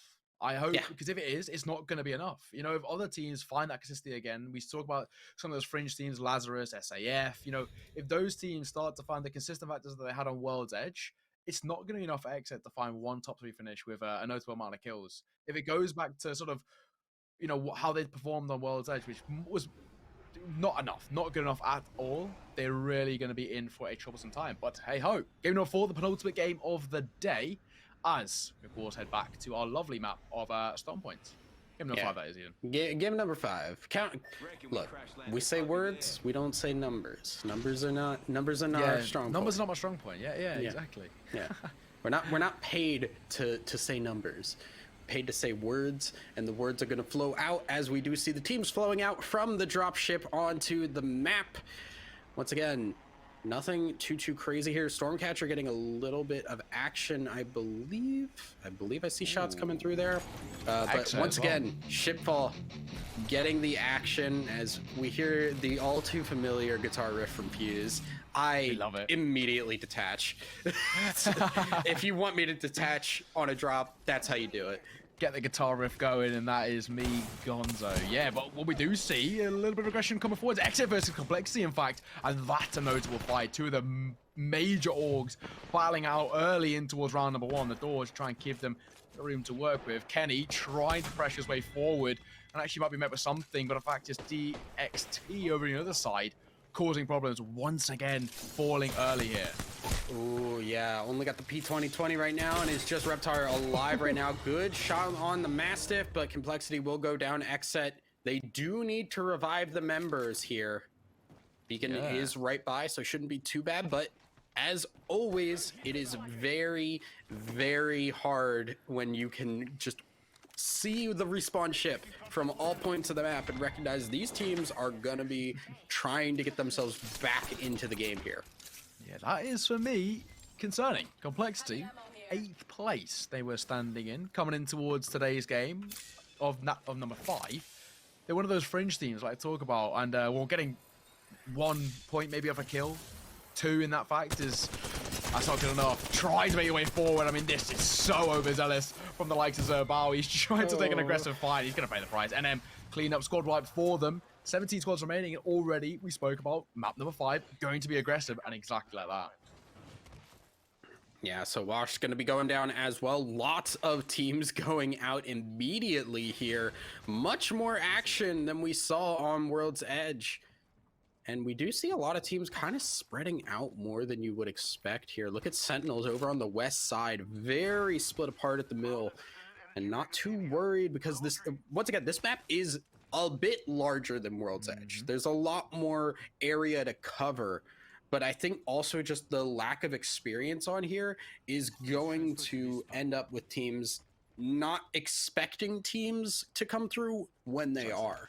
So we take a look at this ring, a very western ring, and there's lots of small buildings, but the only real major area that is of interest in that zone is the mill. So Sentinels feeling okay to sit there and hang out as long as they can find enough body shields and ammo and, you know, set themselves up nicely.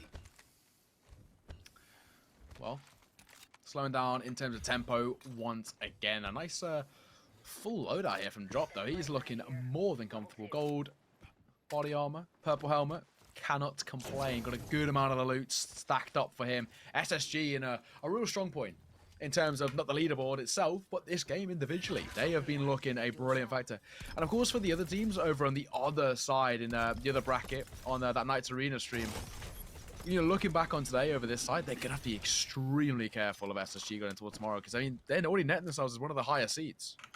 Absolutely. I have been trying to keep up with the scores going down there. Right now, there is no one that is pulling as far away as Really? SSG have. Yeah, I mean, they are still, you know, they have not finished game 4 yet, I do believe. So they are still building those up, but it is, you know, 33, 32 points at the top. And some notable teams over there too. I mean, we got 100 Thieves over on that side, Yep. Energy as well, Cantology Gaming over on that side. Kick is actually up at the top C9? right now. So Kick, okay. Yeah. You know, I'm not gonna say they're actually the players themselves individually one of the highest in terms of mechanical prowess, but not expected. You know, when you look at who you've got over on that side of the bracket, and 100 Thieves, I think especially is when you have to keep an eye on. Ghost, I think, is on the good side, but C9 and Cantology Gaming. Not sure how they're performing, but they're one of the bigger orgs in terms of NA region. Who you'd expect to make it on towards tomorrow. But yeah, interesting. Kick at the top though. Love to see it. yeah, always love a good underdog story there. Speaking of underdogs, TUR, one of our teams that has been noted but kind of quiet.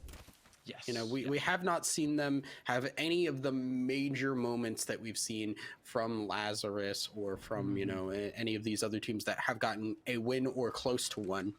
Yes. SSG are walking into this antenna area here now, as they are going to just use the scan. Really love the usage of the scan here to just figure out, hey, anybody hiding in these buildings? Like, do we need to be worried? I see so many times people going into new areas and not scanning, and then we end up in a bad fight, and I'm just like, let me play Bloodhound next time. Yeah, with as casters as well, of course, we can, you know, when we have the x-rays, it's horrible to see when you know it's coming. It's like, you know, you're kind of watching a car crash in slow motion, you know it's about to happen, and you just got to wait until exactly that. But go make our way back towards TSM. They themselves in for a fight momentarily, using the Gibby Bubble to their advantage, pressuring anyone that comes in. Will they swing? Yes, they do. Trying to use that to keep a close range, and they come on top. Stunning. AGG will fall in that one. One of the, again, another notable side, dropping out early doors. Back over towards Torrent. They're being pressured down to just 2. Yeah, TSM given the opportunity now to just heal back up. And finally, TSM getting a little bit going. And this is great for them, because we've seen so many times where TSM just kind of don't get something early on and struggle throughout the rest of the game, and they just end up overmatched going into some of these fights. They just don't have the ability to take these fights that they want to take. Now we're looking at it, they've got the purple shields already, they're set up in a nice spot where the ring is coming to them, and they are already fully aware that there is a team over on the other side of that building ready to fight them. Exactly that. I think unlucky are slightly unlucky in terms of their positioning. They're going to be pressured looking forward. Information's been relayed that are exactly where they're set up. Lazarus, who've had a bit of a rough previous game, looking to at least run a bit of longevity. 16 squads remain 48 players. And once again, a little bit quiet. They're playing for this next zone's coming forward. About 50 seconds left on the clock for that one as SSG pressure the bridge here. Yeah, they want to keep pushing this. SSG getting the shield swap onto Frexus, who's already onto those blue shields, but the flesh onto the other team. And they're just going to push it. Yeah, here comes the Ash ult. Great for pushing. They knock one. Vayne going down, and now it is just going to be the Valve trying to run away. A little bit of damage, but say goodbye to your teammate. Yeah, that's not what you want to be. There we go. Comfortable. Dropped or pick up one on towards Vayne. And SSG in a notably strong position now. They were looking at one point that they could be pincered. There was a potential for at least something to happen off. SAF needs to be careful. They're rotating back forward as well. At what Decent point can we just call it an SSG position? Because Yeah, that's kind true. of been what the day has been throughout. Exactly. It's just been, oh, SSG are winning. Next Yeah. question. It's basically it's a battle for second place, isn't it now? That's exactly what we're starting to see. At best, yeah, Yeah. It really is. SAF now getting a little bit caught outside this zone. Will need to move in eventually, but should be okay. It is just round 2, or sorry, round kill 1, time. so not anything to worry about right now. They want to get this mill, but I believe that is still sentinels that are hanging out in there. And we'll be able to hold that. Lazarus also very close by in this tiny little building next by to the mill. Lots of really good positions being picked up by these teams early. Love to see that. Yeah. Unlucky SAF. also, yeah, also unlucky without their third person. Yeah, and there's no way they're going to get it back online, are they? I mean, Nope. we've already mentioned that beacon. It's so exposed, and with the zone already starting to pressure them, there's not a chance. But yeah, it goes back to what we're saying with SAF. They themselves, at the moment, they've got a bit of a short-term play being built here, where they can just continuously sit on the outside of the zone, re-heal up, kind of use those consumables that we spoke about. But that rotation is going to be tough for them coming back forward. Make our attention back over towards DXT. They're inside of the next zone as well. A strong position long-term for them. Yeah, Oh, well, I say. you say that. Before they get And they tied. get a little bit of pressure onto them. Charge rifle coming through. It is just a charge rifle, so unless you really take the big shot on that one, it's not the worst thing. Ooh, A little bit of poke coming through from the triple take. just saying hello. Favorite weapon of mine. Good for those little poking fights. Just keeps your name in the hat, doesn't it? Waiting for Yep. it. There we go. Holy shot, 42 damage.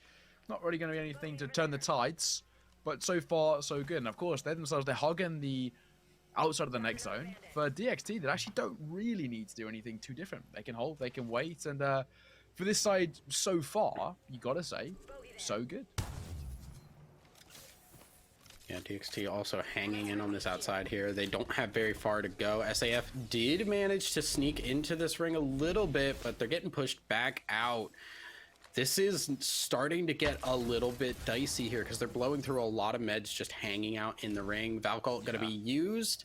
Gives their location away, but should let them find a good spot in this next ring. And with the way the ring is coming, oh no, you're going into a team there, buddy. Starlight Fight Esports here, rotating their way back forward. Matt Pickett, a UK man. Got to support him. And what they're going to do is just drop their shield battle. I say they're going to try to. Sentinels getting up in their face, up and personal. Pressure him, Gibby Bubble again, gives them rotations back in. Trying to utilize the Peacekeeper at close range, and then comes the fight as well. Aggression's brilliant. Surely, I say that Lou will fall. 2 versus, I say, as rotations are trying to cut them off. And it should be more or less a cleanup, but it's going to be exactly that. Or so I say. Valkyrie trying to clean their way forward, trying to rotate, use the high ground if they can. In this position, Sentinels do need to be careful. Oh, nope, they Or don't. Yeah, no, they don't. Unfortunately, alright. start a fight. The Valcult, they needed to use it to get out of the ring, but every place they went to had somebody nearby, and the loudness, the visibility of that ended up bringing a team over. Round 2 closing, but that ring is right on the edge. It is not closing very much on that side. And Unlucky also going to be kind of terrified that team like Sentinels is there. Maybe not. I take it back. Okay, all right. Do you know, much better from Unlucky, though. I mean, they're coming into the game number 5 here as the last place team. So, you know, that's what they got. Top 15. At least putting a bit of pressure on, and they're trying to utilize those rat plays to put points on the board. And, I mean, technically speaking, their day isn't done. Because, you know, a first place finish, a couple of kills, they could get into the top 10, but it's unlikely. It's With 1 point. not super likely, but here's where the fun part could come in. Well, not for them. Not for here, as Nightmare are going to get just shot down by G2. The fun part will come in when you know that you're out and you're just playing spoiler. Yeah, Because what do you do at that point? You can really mess with things, just very quickly rotate into people that you know are very close to getting in or not getting in, and ruin their day. Yeah. Fringe teams just make their life a living hell. Speaking of, RNG down to 2. Source no shields as well. He's been cracked. He's gonna fall. Pow Pow all alone. Shields cracked himself. This more or less is looking like a done spot here for Renegades, as more or less done and dusted. Torrent as well, falling as we saw on that leaderboard. TSM need to be extremely careful. Reps, no shields left to work with. He was put under pressure, and the hands change. Yeah, it wasn't that too scary. Yes, it was the Gibby that would have gone down. That wouldn't have been great. But they did have both the Valk and the Crypto still up and still very healthy. So should have more than enough opportunity to get back up. TDG, as we check in with them, girl is very low. She needs to get that Phoenix popped and find a new spot, because that spot is not fun to stick around in. No, that is more than safe to say. I do have to say, though, where TSM are currently posted up is not too bad. They've got more than enough time in terms of rotation to make their way back in towards the next zone. And, of course, they can cut those rotations off themselves as they've got those windows to work with. Beats and Hunt going to be popped here. They're looking for the aggressive fight. Space Station putting the pressure on, in fact. And DXT, unfortunate for them, going to be dropped out more than immediately. Dexterity down and out. Space Station putting the pressure on, in fact. And DXT, unfortunate for them, going to be dropped out more than immediately. Dexterity down and out for the count, and Denial over towards G2. Just going to add some more pain on a different side of the map. And you've got to say as well, G2 have been a real consistent factor. Now in towards that top 10. So far, so good. Yeah, and that's why when we talked about, you know, what teams are going to be problems or what teams are going to have to worry, G2 wasn't on my mind. They've been top 3 pretty much throughout the entire day. So yeah, exactly. I don't see a world in which that they don't make it, despite the fact that they're sitting at around the same spot as a team like XSET. They've just been so consistently in that spot. I don't see it coming around. Agreed. Yeah, absolutely agreed. I mean, G2, got to agree with you. They're playing the long game. They're not trying to be too aggressive, trying to kind of put their name in headlights. They're just finding the positions in their favor, getting a couple of kills here or there, and, well, there we go. TDG, though, do need to be careful. As, from range, getting peppered. Not going to be the end of the world. We'll be able to get out thanks to the Wraith girl, able to save her teammate and keep people alive.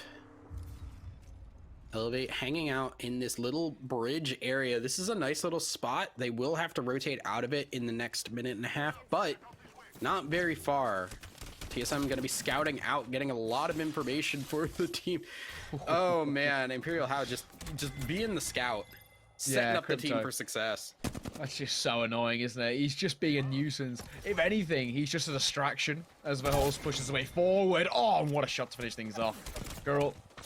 He gets shot out of the equation. A couple of shots up from range as well. Does need to be careful of his north side, though, as he's trying to rotate his way forward. That's where Valkyrie comes in huge. Got the movement on lock, and the rotation comes back forth. Has the shield bats online as well. More than enough in terms of consumables, and we're now deep in towards that top 10. This is where things get spicy, Thousand Eyes.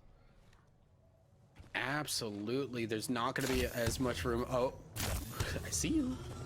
Just going to peek in, go in the ring. And that is not going to be, yeah, CLX just going down. Kill leader given over to TSM. Okay, so after a rough game 4, great game 3, rough game 4, trajectory's starting to go back up for TSM, which is great. They need it. They need to get this. If they can win this game, they're almost assuredly in our top 10 for the games tomorrow. Yeah, precisely. I think they've had their real ups and downs, but thankfully for them, their ups have been very up. So at least it gives them those points that we've spoken about. Back towards G2, though. Doing what G2 have done all day. Just hug the zone and play for the leaderboard. I mean, if anything, if you're kind of one of those teams who got the underdog factor about you, may not have the mechanical prowess of teams like, you know, TSM, you know, Space Station Gaming, for example. Even though G2 definitely do, They are playing this perfectly. Longevity is key. Consistency is key. Consecutive top 5 positions is key. And this is why G2 are coming into as a second place position. Elevate rotating out, but once again, kind of falling into the same trap that we saw Start a Fight get into, where they are just getting peppered coming down here. Gibby Dome immediately going to be popped just for the opportunity to reset. This does make them very vulnerable, but I think any other team coming in, oh no, TSM were thinking about it, but they're just going to go inside here. Possibly take the fight here. They got to be very careful. No matter what fight they would try and take here, if they full engage on it, another team is going to come in. Yeah, we're over towards the mill as well. It's going to be that sort of final position. The final zone. Just shy of the mill. Quite a tough spot as well. We spoke about choke points in that previous map, which weren't really utilized too much, but I think that will be exactly the case heading in towards here. The mill is just, you know, 3 big choke points essentially. It really is, and Elevate's sitting up at the top here. It's pretty nice, but it is very open. Yeah. And people, yeah, up on that rock there, very scary. You're getting scanned. You don't have any real walls to keep yourself safe outside of just, you know, these kind of like ones right here. And yeah, people peeking out from all angles is going to make it very hard to hold this. With high ground, it has its positives, but definitely has limitations. Space Station making their way forward.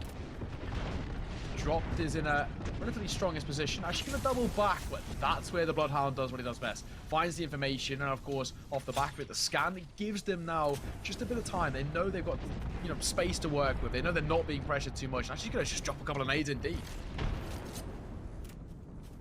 Yeah, right now, just looking to be unlucky. I've actually stayed alive a lot longer than I thought they would. I'm not gonna lie. They've been playing this pretty nicely. Elevate gonna be trying to get their Valkyrie back up. Dome will come down to allow her up. Lovely. And should just be, oh, they've got to run though. It's not over yet, and they're still getting pelted. Yeah, they're really getting pressured, but this is much better, generally speaking, from Elevate. They've had a real rough run of show coming in towards these opening 3-4 games, but now better. I say that TSM are range, and especially that of Imperial Hal on the Crypto as well, which is a bit of a shock towards us. Normally a Wraith main. Finding some long-term damage. Gibby Bubble going to be popped as well. Drop taking a significant amount of damage. Has to be able to shield his way back up as Frex is trying to do what he can. Scan going to come forward, and 10 plus hostile detected. Beast of the Hunter going to be pushed forward as well, and trying to use that to Wingman. Good for some couple of shots as well on the cards support.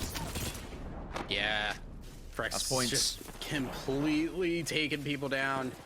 Lazarus is down now.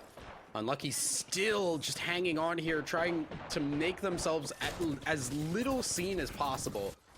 Buff, another team that has been very quietly around, now getting a little bit of action. Oh no. Oh, it's an absolute bloodbath up towards the top position. Buff in a real tough spot, trying to stay alive, not going to be the case. TSM just causing a nuisance at range, a charge rifle, making it look oh so easy. And that, when it's given the lineups, that's where it steps up huge. Once again, back towards that Crypto drone, causing just a distraction in that sense. It's just flying its way about. Sentinel's posted up once again, has been so undetected. But for Cross in his current position, he knows he's in quite a strong spot. He can't be flanked. He can't be kind of third party where he currently stands. All he has to do is hold him away. Yeah, so now 4 squads left. And really unlucky are just holding as long as possible. TSM going in now. Major damage from Hal. Yeah, I mean, sure going to be cracked there. So another detector come forward. We're going to try and push forward on that step in hand. A charge rifle to support is not where you want, and going to fall. In fact, this now becomes dicey. Swinging back in once again. The Peacekeeper not able to connect. And that's TSM out for the count. Sentinels consistently causing problems as they rotate their way back forth. Now into towards the top 3. 8 remain alive. And the Wingman just trying to make this an uneven fight looking long term. No resurrection going to come forward, and Sentinels now in a driving spot to net themselves a first place finish and really start to pressure G2 in that second place spot. Of course, at range, still not job done. Still 3 squads remaining. Yeah, as of right now, SSG is not able to get their teammates back up, so they are. Oh my god, Unlucky actually in a decent position here. Yeah, they're gonna take out SSG. And now it is just 2v3. Can Unlucky From pull it last off? place to second place and potentially first. Surely not from all the way. Sentinels though doing what they do best, causing problems, and it's Sentinels who come out on top. Unlucky, it was the run of dreams for the massive underdogs, and of course with them coming in towards our game at number 5 with 1 point on the board, but it's Sentinels third place and surely now to push ever so close towards top 1. I mean, you gotta say SSG, then again a consistent strong performance from them, but when it comes down to the Sentinels first place finish, they could be just shy of first place. I don't think they'll be able to overtake, but they definitely net themselves a second place finish now. Absolutely. Sentinel's doing great there to come out on top. And honestly, I really want to give credit there to Unlucky, who just 2 people made themselves small. Just said, all right, you know what? There's tons of fights going around.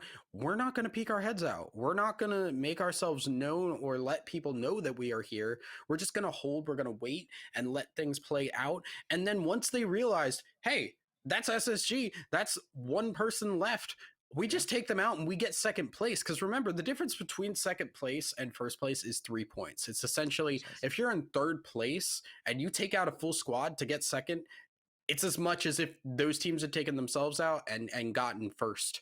You had gotten first place. So it's really not that bad to make that option when you know that you can confirm it. Mm-hmm. Yeah, precisely that. I think that's a real good resurgence from them. When we said, coming in towards game number 5, it's pretty safe to say that it looked like the day was done. They lost their teammate early. They're playing the entirety of map number 5 at a man disadvantage. It's not really the position you want to be in when you're looking over towards the unlucky guys. But credit where credit's due. They turn it around massively, and all they played for, as we've spoken about time and time again, is longevity. It's a smart play. They were very smart in terms of their engagements as well. They pick and choose their fights brilliantly. They didn't want to overextend. They didn't want to be overzealous in their nature. They just waited for the opportunities to arise. And of course, we spoke about that Space Station Gaming fight right towards the end. They're like, hey ho, last 2, we may as well give this a go. May as well try and push. And they knew as well they couldn't just wait and hold. Space Station had the high ground. They had all the utility to work with, so they had to go aggressive, get in their face, and try and really kind of turn the tides of pressure. Didn't work out, but again, credit where credit's due. To finish in second place, coming from dead last with 1 point on the board, I respect them. I'm not gonna lie though, that could actually put them, if they have another game like that, that could put them in the running for in these top 10 spots. So don't take your eyes off Unlucky. One good game. We got 1 more game left today, and if it is 1 good game, Unlucky could actually walk into tomorrow for our finals. Yeah, and to think as well, the Prodigy Aces start off today on his own, solo, 1 versus 3 essentially for the entirety of game number 1. I mean, he was the first person to go down via melee, so not much of a game number 1 for him. But hey, turns around with a second place finish. As you mentioned, it's another one of those games, another one of a top 5 spot. We could somehow, some way see Unlucky go from ending game number 4 with 1 point on the board to scraping their way into the top 10, moving on towards tomorrow. I mean, that is huge. Absolutely huge. And it makes kind of this leaderboard once again all the more interesting. Sentinel's now going to be absolutely clear in terms of second place. It's still going to be TSM comfortably. SSG, may I say, comfortably in that first place. I think we're now going to see Sentinels comfortably moving towards second. G2 probably going to hover still around that that third place position. So, realistically, not too many massive changes, but some of those fringe teams that we've spoken about, they could now creep their way into the top 10. Yeah, Unlucky should, honestly, 1 good game will get them in.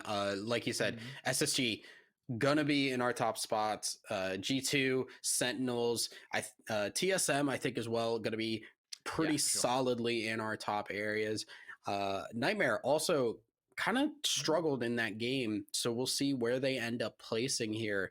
AGG did go down very early, and with teams like Start a Fight lasting a bit longer than usual, we may see kind of how that flips things around. Yeah, precisely. Let's take a look at the new leaderboard. We've got it ready for you, lovely people at home. This is how things match up. As expected, Space Station more than clear at top in number 1. But of course, Sentinels do move their way in towards number 2. And it's actually TSM who overtake G2. So the top 3, or actually top 4 teams, all major organizations, kind of the heavy, hitters coming in towards today, now starting to let themselves that spot. Xset in towards 6th, starting to drop ever so slightly at the time with NM. But yeah, as you mentioned, we're starting to see a little bit of a climb. Unlucky, move from 20th to 17th. It would need a real monumental performance coming into our final game of the day if they want to creep it towards the top 10. It's not impossible, but it's improbable.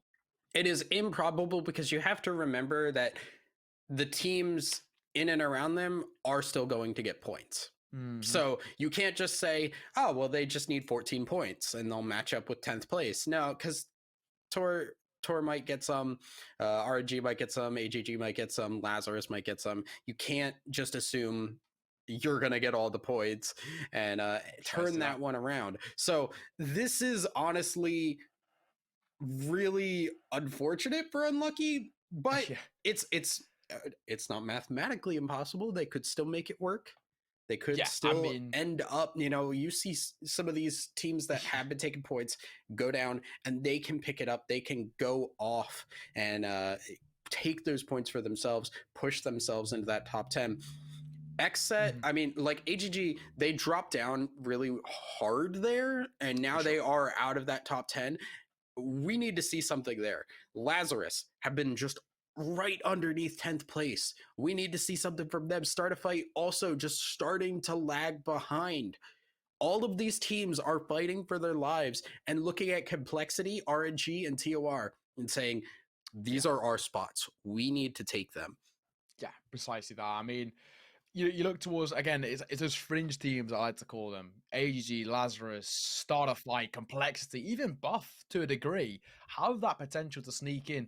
But it needs a monumental performance from them. And then, of course, a real slip up from the likes of, Torrent, Dexterity, Renegades. Those are the teams who have been finding consistent top 10 spaces, but overall, maybe not a lot in terms of kills, which doesn't net them those extra couple of points on the board. So it's still up in the air. And this makes number 6 all the more important. But of course, we're going to see the other side of things as well. For those teams who are more or less guaranteed not to make a place coming forward, bad boys washed, they're just going to cause a nuisance. They're just going to be annoying. And that's how they should as well. Ruin someone's day because yours is done. You're not making it towards tomorrow. So just be annoying. And that's what they should do. Drop on some of those heavy hitters. Drop on some of those kind of fringe teams if they know where they're dropping. We kind of have an inkling of where teams are, likely to posture towards in terms of drop zones. Be a nuisance. You may as well. Make our lives fun. Make your lives fun. Just be annoying. Full send it. Just go off. Exactly. Have your day. Go off, King. If you're not gonna have your name in the headlines, have your name in the article somewhere. Exactly. Yeah. You see, bad boys just ruin AGG's day by just knocking them out of contention immediately in game number 6. It does make it, at least their day a little bit of an enjoyable end, a silver lining in a bad situation. We like to say, the cherry on top of what is not the greatest ice cream sundae. But of course, game number 6 about to get underway here. This does become, very, very exciting indeed. The mill is where we ended our last game. Questions as to where our final game of the day will end. But so far, it's been such an exciting one. Well, get ready for more excitement because Stormfall is going to be contested again. DXT is going to be fighting alongside Washed, and we'll see how that turns out. Sorry, Bad Boys. DXT. Misread my notes. No. Bad Boys. We mentioned they were one of the ones who could just cause a nuisance. They're doing exactly that. Coming in 20th place. They may as well just be a little bit annoying. Car in hand. Charge rifle 2 as Promos. Who cares about shields? Focus on the damage. Yeah, right now, purple shield being picked up there. The Gibby trying to get it back up, and it's not going to be enough. So Bad Boys already starting off great here. Going to be keeping the damage on. 1 for 1 so far. Promos trying to go his way forward. Farmer Lucas as well, dodging bullets left, right, and center. It's an all-out brawl here in towards this side. And so far, not so good. Promos, he's so low on HP. Bad Boys, this could be an early exit for them. They try to be a nuisance, and they're just hogging that Gibby Bowl. The second they peek forward, they pay the price for it. Farmer Lucas waiting for his opportunity, waiting for his time, and they get pressured here. Look at this. Look at the pressure coming forward. Valkyrie trying to make his way away. We'll do exactly that just about, but it's left arm to Farmer Lucas. No shields, and it's all out brawl. Yeah, it is just one. Oh, he's out of ammo! Oh, no. And a bit of BM too from DXT. Dexterity, we mentioned they're one of those teams who need a strong finish in game number 6, and they by the skin of their teeth, just about. Yeah, those 3 extra points mean a lot here, as they are going to be, right now, 34 points, sitting comfortably in 7th. That will push them up towards the 4th place there, and they should be okay, but it is going to be just a little tough now, as the rest of the teams are running with some less points on the board, less points available. G2, another team that we're kind of expecting to just chill, hang out, poke their heads out, say hi, how's it going, see you guys tomorrow. G2, I think for me, they've kind of, while they may have not have got those consistent, top place positions in terms of, first, second, for example, I think they've been one of the MVPs in terms of how to play longevity. And going towards tomorrow, that is a notable factor, especially when the kind of mechanical prowess steps up in towards tomorrow's kind of final day. They, for me, are a team I want to keep an eye on. Of course, we speak about the heavy hitters, Space Station, they've been fantastic today. TSM have massively turned it around, but G2, the consistent kings. Absolutely, and just consistent in a way that is not generally viewed as consistent, right? Because they're playing edge, they're playing on the side and looking to take fights, compared to a team like TSM that has mostly been hanging out in the middle of the ring. See, right now, doing what they do best. They have scanned, they have figured out ring is coming to them, not just this next ring, but the ring after, and they're just going to be hiding out, waiting for their time. AGG is in the vicinity. This is one of our teams to watch, because right now they are just outside of the needed points to get into our finals tomorrow, and they need at least a successful game. Precisely that. AGG, they're desperately in need of a strong performance here. They're just shy of that top 10. 11th place, 25 points for them. 1 point behind Torrent in 10th. I mean, they really need a good place. TDG, I think their day might be more or less done already. I mean, they're coming into here 18th place. They will need a top 3 in terms of to net themselves some of the comfortability. And TSM are trying to ruin it. Door-on-door action here, just trying to find their way forward, and in comes that aggression, utilizing the Mastiff at close range and just easily cracking down those shields, easily finding kills on the board, and TSM, what an easy engagement for them. Yeah, perfect for them. I think really they only needed to secure a couple of points for themselves, and getting this right out the gate is basically just going to make sure that they do walk into tomorrow pretty safely. Start to fight another team that does need to kick it up a little bit in order to keep things going, and you can see the pressure being placed here. They know they're already in the ring. They want to keep this pressure on the team and make sure that they can eventually full on take this fight, just slowly work out those consumables. It's a long game, isn't it? Play kind of chip away their consumables, make things very uncomfortable looking towards round number 2, 3. It's a long game, but I don't know if that's really what you want to do. Starfight gonna get poked here by the Crypto Ultimate. Just force themselves to refresh and back out. They want to get points and keep getting points. Someone on G2 fell off the map. Yeah, I hate to say, you really do. That's a really unfortunate situation. And this That's is a where really G2... avoidable situation too. Massively. And this is where G2 are going to double down on the rat plays as well. At least they've got the ability to bring Designful back into this one, if they want. I mean, I wouldn't know what happened. Yeah, how did he just fall off? Do you know, maybe it was just going to be dashing forward. Yeah, he just dashed forward. It was a bit trying to be a bit of a movement king and paid the price for it. Movement king to movement jester. Yeah, we've all been there. We've all been there. Oh my goodness. Yeah, this does kind of suck a little bit here because you do got to waste the time, go and get the revive. It's round 1 closing, not the worst thing, but does just feel really bad. This is one of those times where I just go over and smack my teammate on the back of the head and say, dude, stop doing that. Don't stop. Don't do what you've just done. Just don't do you. Whatever you just stop. did, I looked away for 5 seconds and you were dead. Yeah, precisely that. Just don't. Well, so far, 17 squads remain, 51 players left in the server in our final game of the day. And, you know, we were focusing on the big teams, but as these fringe teams like Lazarus, like AGG, SAF, CLX, even to a degree Buff, that really desperately need a strong finish here. A top 10 is not even, it's not even secure, it's not even good, it's not even cement. They need further, top 7, top 6, to at least net the notable points on the board to just about pip their place in towards tomorrow's action. Yeah, and they've also got to keep an eye on what teams like Complexity, RNG, TOR are going to be doing, because if those teams are getting kills, you got to rack it up, you got to keep going, you got to match that and do better in order to take that spot away from them, because those teams are going to push if they start getting some kills, if they start getting some loot. It's if they can keep that pressure on, these teams that are down behind are really going to feel like they have to get going. Yeah, exactly that. They're going to start to feel that pressure on their shoulders that, you know, what we've done so far isn't enough. We actually do need to double down in terms of our aggression to at least net those extra points. And 1 point makes all the difference, especially when you look towards Renegades 27 points, Torrent 26 points, AGG 25 points, and Lazarus 24 points. 1 point makes a insurmountable difference when it comes towards the top 10 finish. Do love seeing Lee there going around, being OSHA, checking the structure there, making sure there's no weaknesses around. Yeah. And just checking those joints, making sure it's secure properly. You know, exactly. Yeah. The builder in him really wants that. Yeah. Minecraft and Apex, just really doubling down.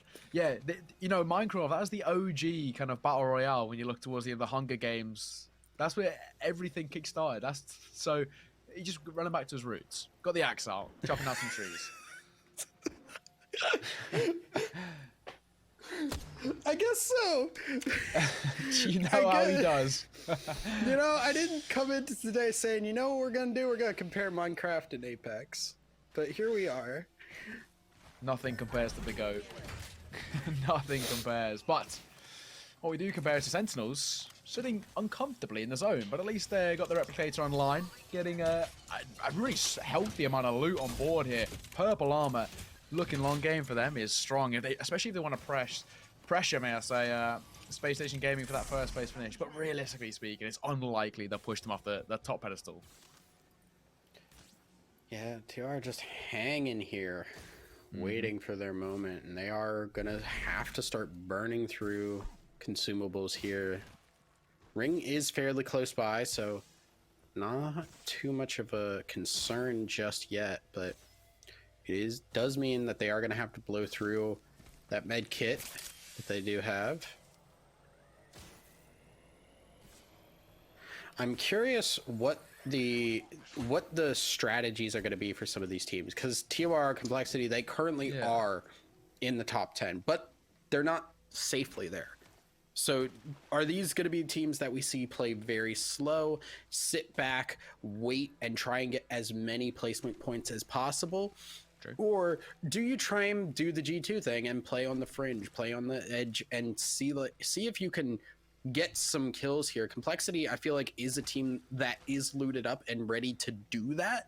So I kind of like that they are looking around the edge. If you run into one of these teams that are coming in late and aren't as looted up, aren't as well set up to take a fight, you could end up pulling something away. And those 3 points, like you said, every point matters. Yeah, precisely that. Still a very, very slow tempo. We kind of spoke about those fringe teams. As they're feeling the pressure, they know they cannot overextend. What we do see here, those Complexity getting that early bits of information. The Valkyrie all being popped there. They're going to rotate away forward. And just take a look at that map at the north side. G2 hugging the zone as they do oh so well. Yeah, so now... Oh my goodness, there's so many teams here. I am actually kind of amazed at how many teams we do have sitting in this zone, and like pretty safely as well. I mean, granted, this is a zone where there are a lot of areas to hold, Yes, yeah. but to have 17 squads still as round 2 is closing, everybody is just very cramped. Yo, it's going to make it all the more a bloodbath. It is more than safe to say. Still, we look over towards Buff. They themselves technically a fringe player, but they need a really stellar performance coming in towards our final game of the day. They want to net this other top 10 position. It's, again, the same thing. Not impossible, but improbable. Ooh. Yeah, TOR. A lot of damage. Oh, he's getting so close. It's so scary to chase on the gravity cannons, though. Oh, it's so scary because you don't know what's at the other end of that. You don't know how much that team has healed up. You don't know if your options are, you know, great there. Plus, there is still like the landing kind of that you have, unless you're playing Horizon, you've got that landing little, you know, oomph that you got to deal with. Precisely, yeah. So while it sucks a lot to get all that damage down and not chase it down, it's the right call that they're making to go on to this other side here. Round 2 will finish closing as RNG still inside this ring. Still 17 squads. Still everybody just waiting. In round 3 as well. I mean, it is so slow-mannered. But you know exactly what this means. The closeout of game number 6 is going to be mayhem. We already thought about that when we came in towards our first game of Storm Point, but no, this is going to be chaos. Heading in towards sort of final round 4, round 5 onwards, it does become all the more dicey. So far, though, so slow. 17 and 50 players. I mean, it is getting to fine margins. Yeah, this is really kind of, oh man, unlucky. This is, you know, balls in their court right now. Precisely. Oh, Precisely that's a knock. Prodigy just got a knock there. Out of sniper ammo, does have a devotion as the secondary, so not able to get that. AGG though, that is 2 people down that they need to get back up. AGG really cannot go down this early. If they go down this early, they are done. Yeah, I know. I mean, they're just shy of the top 10. This is not the spot you want to be in, to say the very least. SSG is, though, trying to cause a bit of pressure, trying to at least make things a bit uncomfortable. Frex needs to most definitely prioritize healing up. Phoenix kit will be popped momentarily as Lazarus rotate their way back for slightly spaced out as Vizay will lead the charge. Hopping that teleport, of course, giving them some room to work with the ultimate, allowing time for the rotation. Information spot towards left-hand side, actually going to double back. Smart play from him, doesn't want to overextend as Lazarus desperately need the points. Yeah, Lazarus holding onto that side and really trying to keep it down. SSG is just keeping this pressure on. And they have the ammo to keep doing it with this charge rifle. Just look at the, yeah, they know teams are fighting. They're not even looking to do anything. They just want to be annoying here. This is rude. Why? You don't gain anything from this. You're already pretty much guaranteed first. We currently sit as well. I mean, that zone is posturing towards a finish, you know, northeast of Barometer, southwest of Antenna sort of area. It's going to be a bit of an uncomfortable finish. Saying that, though, Lazarus down to just 2. Now, Vizay and GSper need to be on their game. DXT left to just 1, and then they're going to fall momentarily. Oh, no. It's looking like shy of ammo, shy of HP, and shy of consumables. Davis Wave is left alone now. Yeah, Lazarus going out means they are done. DXT goes down. Don't really gain a whole lot of points for themselves, but they were one of our teams in the top 10, so they should be okay right now, but it is still up to chance because one of these teams close to the fringe can get a really good game and knock them out. Yeah, Lazarus, I think that might be their day done and dusted. All right, it's like AG still remain, so still have some room to work with. SSG, of course, I mean, they're already more than confirmed. It's now about that fight for the bragging rights, isn't it? First place finish. You want to go into tomorrow with the real confidence about you. And 3 hostiles spotted towards that northwest side. You need to be ever so careful of. Sentinels here. You can't sit up here, buddy. You're gonna be forced see that off. see that big return to battle? Can't hang there. Ooh, exit with the Speaking of. nice swing, man. Kenny. Kill leader. Okay, exit really looking to confirm themselves into tomorrow.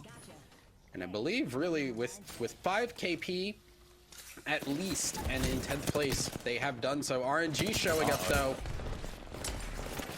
Renegades getting close and personal, just shutting that one down. Kenny, kill leader, no more. Out for the count. But of course, for the likes of Exet, they will be confirmed in towards tomorrow regardless. Back towards Sentinels though. They down to a 1. Made that none. Sentinels dropped out. Complexity just about coming on top as iShiny finds himself one. Monsoon is needed to be revived. Reptor as well needs to be resurrected. Complexity looking thin on numbers. And of course, I don't think they're going to be able to get that revive going back forward. They might have to play this out with 2. Yeah, gonna be very rough. Complexity though, getting some kills will help them out, so they are gonna be okay going into this as. Oh no, the Gibby.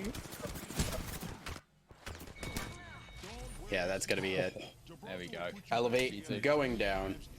So that does mean now that we are just gonna be seeing Elevate go home empty-handed.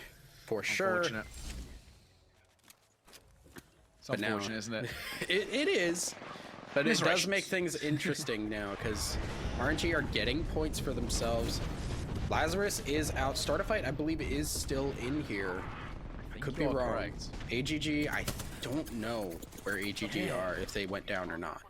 Yeah, I've not seen AGG for a while, that is safe to say. Complexity though, in a bit of a dicey fight, trying to spot a bit of information. 108 damage done at range with a Havoc. Really going to come forward. Complexity in a very strong point. Bearing in mind, you know, moments ago they were down to 1 and barely 1 at that, just about surviving a fight. And now look where they stand. Red shield on 2, purple Crack. on the 3rd. Crack coming forward though, and that now gives them that room, that space to walk forward. Looking to try and find a couple of kills and going to do exactly that. Finding more as Valkyrie goes in aggressive. Yeah, that has to pop back out. Reptar has the shields to get back in. So it should be okay, but now another team coming in from the side. This is not looking good for Complexity. Down to top 6. G2 pushing in terms of that 3rd party. They want to try and make things a little bit uncomfortable if they can. Jimmy Bubble denying the fight, denying the engagement, and G2 down to just 1. It's Designful all alone. I think he's going to fall momentarily. He's left alone, left isolated, and that makes it that. Designful fall and G2 out for the count. But still a guaranteed place in tomorrow's action. And of course, same for Complexity. They're going to heal their way back forward in towards the top 4 now, and this becomes a manic finish. Yeah, Complexity are feeling great here. CLX, not really a team that we are expecting to win and get into our finals here, but it's not impossible. Yeah, I mean, Some of their competition CLX. has gone down. Complexity is one of the teams that they could have taken a spot from, but with Complexity still being alive, not likely. SSG is another team that does not really matter, so depending on what this other last squad is and where some of the other ones did, RNG, so TOR is the only squad that has gone down, and depending on when they went down, CLX it. could move in. It's all about Torrent, isn't it? I mean, Yeah, if we find out exactly where they finish, then that may give CLX just about. it's going to be close. CLX were pretty Yeah. far out of it. They were at 18 points. They needed to get up to 26. Yeah, exactly. It's gonna cutting be it. fine margins to say the absolute least. But of course, in towards our top 4, 10 remain alive. As very much all to play for. I mean, Renegade, that Source, he's in a tough spot here. Spotted out, trying to sneak his way forward. Oh no, I'm sorry, mate. You can't quite make it up there. There's wires in the way, trees in the way, and a fence to keep you at bay. And just like that, we're in towards our top 3. Complexity remain at the forefront to take this one, but of course, SSG will try and test it. And CLX potentially could get enough points. It's possible. It really does mean they need to push and get something out of this last fight. They are... Oh, man. SSG No. have an idea. CLX do know there is somebody near them, and they are watching. They are waiting. Waiting for it. Charging up as well, Devotion. Does have that increased fire rate, of course, with the turbocharger locked and loaded. And SSG needs to be careful from above. Zanile trying to cause a problem if he can. A couple of peak shots, a couple of pop shots. Small amount of damage. But for the most part, it's just a pincer maneuver until it's a top 3. That zone is going to stop the pressure in 35 seconds until it does. Yeah, this is really nice for both SSG and CLX because you look at complexity, they've got to basically just move through there. Oh man, they're stuck over there. This is so hard to move up to when you have two teams that are basically both looking directly at you. It's just going to be a question of who pulls the trigger first. Detected once again. Complexity posted up in actually quite a strong position where they stand so far. The zone shouldn't pressure them too much for the earlier part of round number 6. And so far, so good. But of course, time is up and the zone starts to move forward. This is where the engagement starts. 9 players remain alive, 3 squads, and it's all down to this final fight. CLX, they desperately need a win here. They want to guarantee a place going forward. And even then, it's maybe not a guarantee. Yeah, I don't think it is a guarantee just yet, but it is close. If they can at least get second, I feel like it's within reach for them, but first Agreed. would make it much more likely. I don't think they could really do it with a 3rd place finish here. I think you're absolutely spot on. I think it's all just shy of that top 10. Still, we wait and see. Space station at range, just utilizing their utility. Ooh, the beam. That nice bit of spray as well there from dropped. Flatline control, immaculate for him, causing a lot of damage. Kraken as well, forcing this fight versus early engagement. CLX are in a tough spot now. Yeah, this is getting very dicey. I honestly have no idea. Here comes the Gibby ult. This really signals that the fight is going to start coming soon. This is great for CLX because both SSG and Complexity are tanking this. One is going down, dropped going down. Oh no. Fracture 4-2. Oh no, CLX, they made it into the top 2. This definitely potentials now. Complexity, Zona forced them forward, looking for this fight. Shiny will double up alongside Monsoon, but he takes a significant amount of damage. Gonna have to pop that shield back. Gonna try and utilize the space that they've got, but there's limited space at that. CLX, a good push from them, but they're met with a Mastiff to the face, and just like that, Complexity is our champion in the final game of the day. CLX, a 2nd place finish. The question is, 1,000 Eyes, is it enough? I don't know. Specifically too because I believe that Complexity got those final kills on SSG as well, so I don't think that is going to be enough. CLX is going to be close, but I don't know. Without those 3 points from the kills, that is going to put it right on the edge, and I do not know who is actually going to pull this out. This is really tense. It's down to the wire. And you know what, the biggest factor that we kind of brought up earlier, it's all about where Torrent finished. It's all about how Torrent performed, which we know wasn't great, but was it good enough? Was it good enough to net them just the right amount of points to net them in towards tomorrow's action? It's definitely all to play for, but Complexity, much better from them.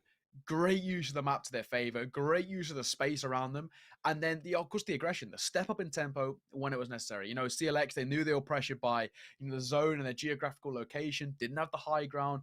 Complexity waited for the opportunity, and when it came, they struck deadly with a Mastiff at close range, and just like that, they take their first victory of the day. And of course, this should push them most likely in towards that top 5 place. Oh yeah, no, Complexity have gone from kind of being close to the fringe to being like way up there. So they are basically confirmed for tomorrow. Obviously SSG, G2, TSM, these are all teams that we expect to see here. AGG and Lazarus, I think, are teams that we will not be seeing tomorrow and will be going home today. I'm just really curious about where CLX are going to end up because it's gonna be close. Now, I do want to give congratulations because SSG finished this with almost consistent top 3 finishes, and on top of that, obliterating the lobby with bullets. Yeah. If I'm in Group B right now, and I'm saying this is and I'm looking at that leaderboard and I'm seeing where SSG ended up compared to how evenly split the numbers are on the points in Group B. You're looking at that and you're saying either Group A is very wildly unbalanced or SSG are obscenely cracked and on their game. And that is kind of terrifying when you're coming in and being like, Yeah. are they really good or is everyone else just bad? And of course, to say it's unbalanced is probably a mistake when you think, who have you got? TSM, G2, Yeah. Sentinels. So you can't at all. I mean, this is what makes things kind of nerve-wracking for the sides over towards Group B. Got NRG, C9, Council Logic Gaming, etc. And other top-notch NA organizations who represent the Apex scene massively.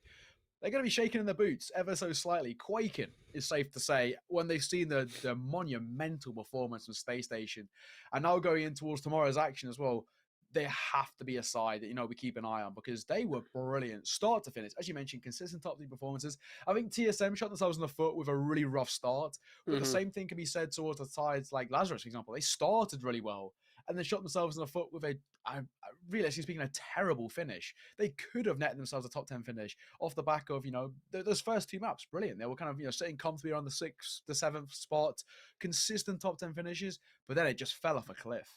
Absolutely. It felt like we went into the day saying like, oh, Lazarus is looking great. They're, somebody that we might be seeing tomorrow when we didn't really expect to. And then, teams like TSM finally started coming in and doing work, doing what we expected. And I believe I just heard we do have the leaderboard, so we will be bringing that up. Torrent or CLX, who made it? Oh, it's Torrent. They pip it by 3 points. And this is when we go back to our original argument, Thousand Eyes, right? It's all about consistency. Consistency is key. Consistency is king. And that's what Torrent did. While they may not have netted themselves, brilliant top 3 performances like SSG did on a regular basis, what they did do, top 10, couple of kills here and there, boom. They get a top 10 position and they're in towards tomorrow's action. Absolutely, yeah. Because you look at some of the teams that did pop off like once or twice, CLX, Lazarus, Unlucky, AGG had a good game. It wasn't consistent. It just wasn't consistent. And because of that, they're not going home. Everybody loves to be like, oh, we're winning the game. Like we won a game out of the 6. That doesn't mean you're winning for the day if that's the only positive that you have. Meanwhile, you look at, a team like XSET, who I don't believe won yet today. Don't believe they won. DXT definitely didn't win. They were comfortably not really worried going into this last game. It was going to just be, if they really messed up, that was the only time that they would have, run the risk of not making it today. And they weren't super threatening all throughout the day. They just kind of quietly made it into our top 10. And of course, now we move our attention towards tomorrow. It becomes interesting. Space Station has to be, of course, a side we keep in our heads. Because, look at 31 points difference. What a performance from Space Station from start to finish. Doesn't matter what the map. World's Edge, Storm Point, does not matter. Space Station made an appearance, name in headlights, and more often than not, made a statement. And going towards tomorrow, it doesn't matter whether you're from Group A or Group B. This has to be a side that you now keep your eyes glued onto. And of course, for the viewers at home, arguably speaking, the number 1 seed, one of the favorites going into us tomorrow.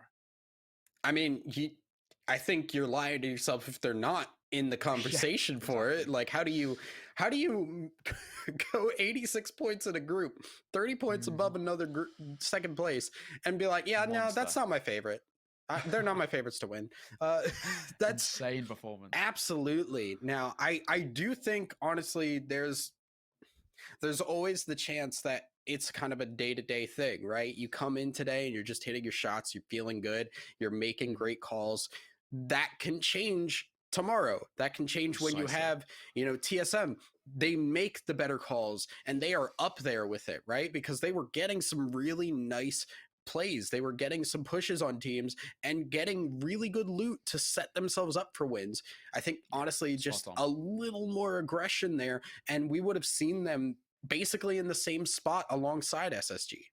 Yeah, and before we do all of our lovely sign-off stuff, I do have to mention one side who I have to keep an eye on going until tomorrow, G2. We already spoke about them. They're the consistent kings when it comes to just playing for the leaderable positions. Maybe not get the sort of the massive amount of kills that we saw TSM get at times, or XSET get at times, or even SSG at times, but they hug the zone right towards the end. They play the long game. And if G2 maybe ramp up the aggression ever so slightly, kind of hard focus on a couple of kills, especially trying to play for that late game, I think G2 could really push for kind of being in contention for maybe not the grand prize, but a bit of a chunk of that prize pool. Yeah, I mean, really, tomorrow's going to be a new day, right? Everything gets Precisely. wiped pretty much. Just everybody from that top 10 here, the top 10 from the other group, it just goes back to zero and everybody's starting over. You get Mhm. another good start like G2 did, and you Yeah. keep that pressure up, you're looking at a top 3 finish at the least. So I'm kind Precisely. of scared to see what G2 can bring out tomorrow, because you can go back. I'm sure all of these teams are going to go back and look at what happened today, go over what went right, what went wrong, and how to Mhm. fix that. And that is going to be crucial, I think, coming into tomorrow, is what team can prep better going into the finals. Yeah, and if I'm right in saying as well, over on the Knights Arena channel, they are one game behind. That one's still very much all to play for. Team Liquid at the top, CLG in second, and C9 in third. Kick have been pushed down from that first place position to fourth. It's still a very sort of dicey affair over there. It's definitely all to play for going into tomorrow. Of course, I'm right in saying it's yourself and Mellocrit back on the mic for tomorrow's action. So that one should be Yes. all the more exciting. But that is our day done and dusted. What we will do is, first of all, before you lovely people head off, go and check out the Knight official store, store.nights.gg. Get all the merch over there. There's a couple of new drops that have just come forward as well. If I'm right in saying it is the new Knights collection have been dropped. So go and check it out. Store.nights.gg is where you can find all of that beautiful stuff. We once again thank our brilliant sponsors that have been down at the bottom running this entire time. Thousand Nights, I thank you for joining me. It's been an absolute pleasure. A wonderful thank you to our brilliant production, of course, Flippy in our ear the entire time, making our life oh so easy. And of course, you lovely people at home for watching alongside. It's been a pleasure. Thank you very much all for coming by. And well, enjoy the rest of your morning, afternoon, evening, wherever you are in the world. My name is Neo Kai, signing out.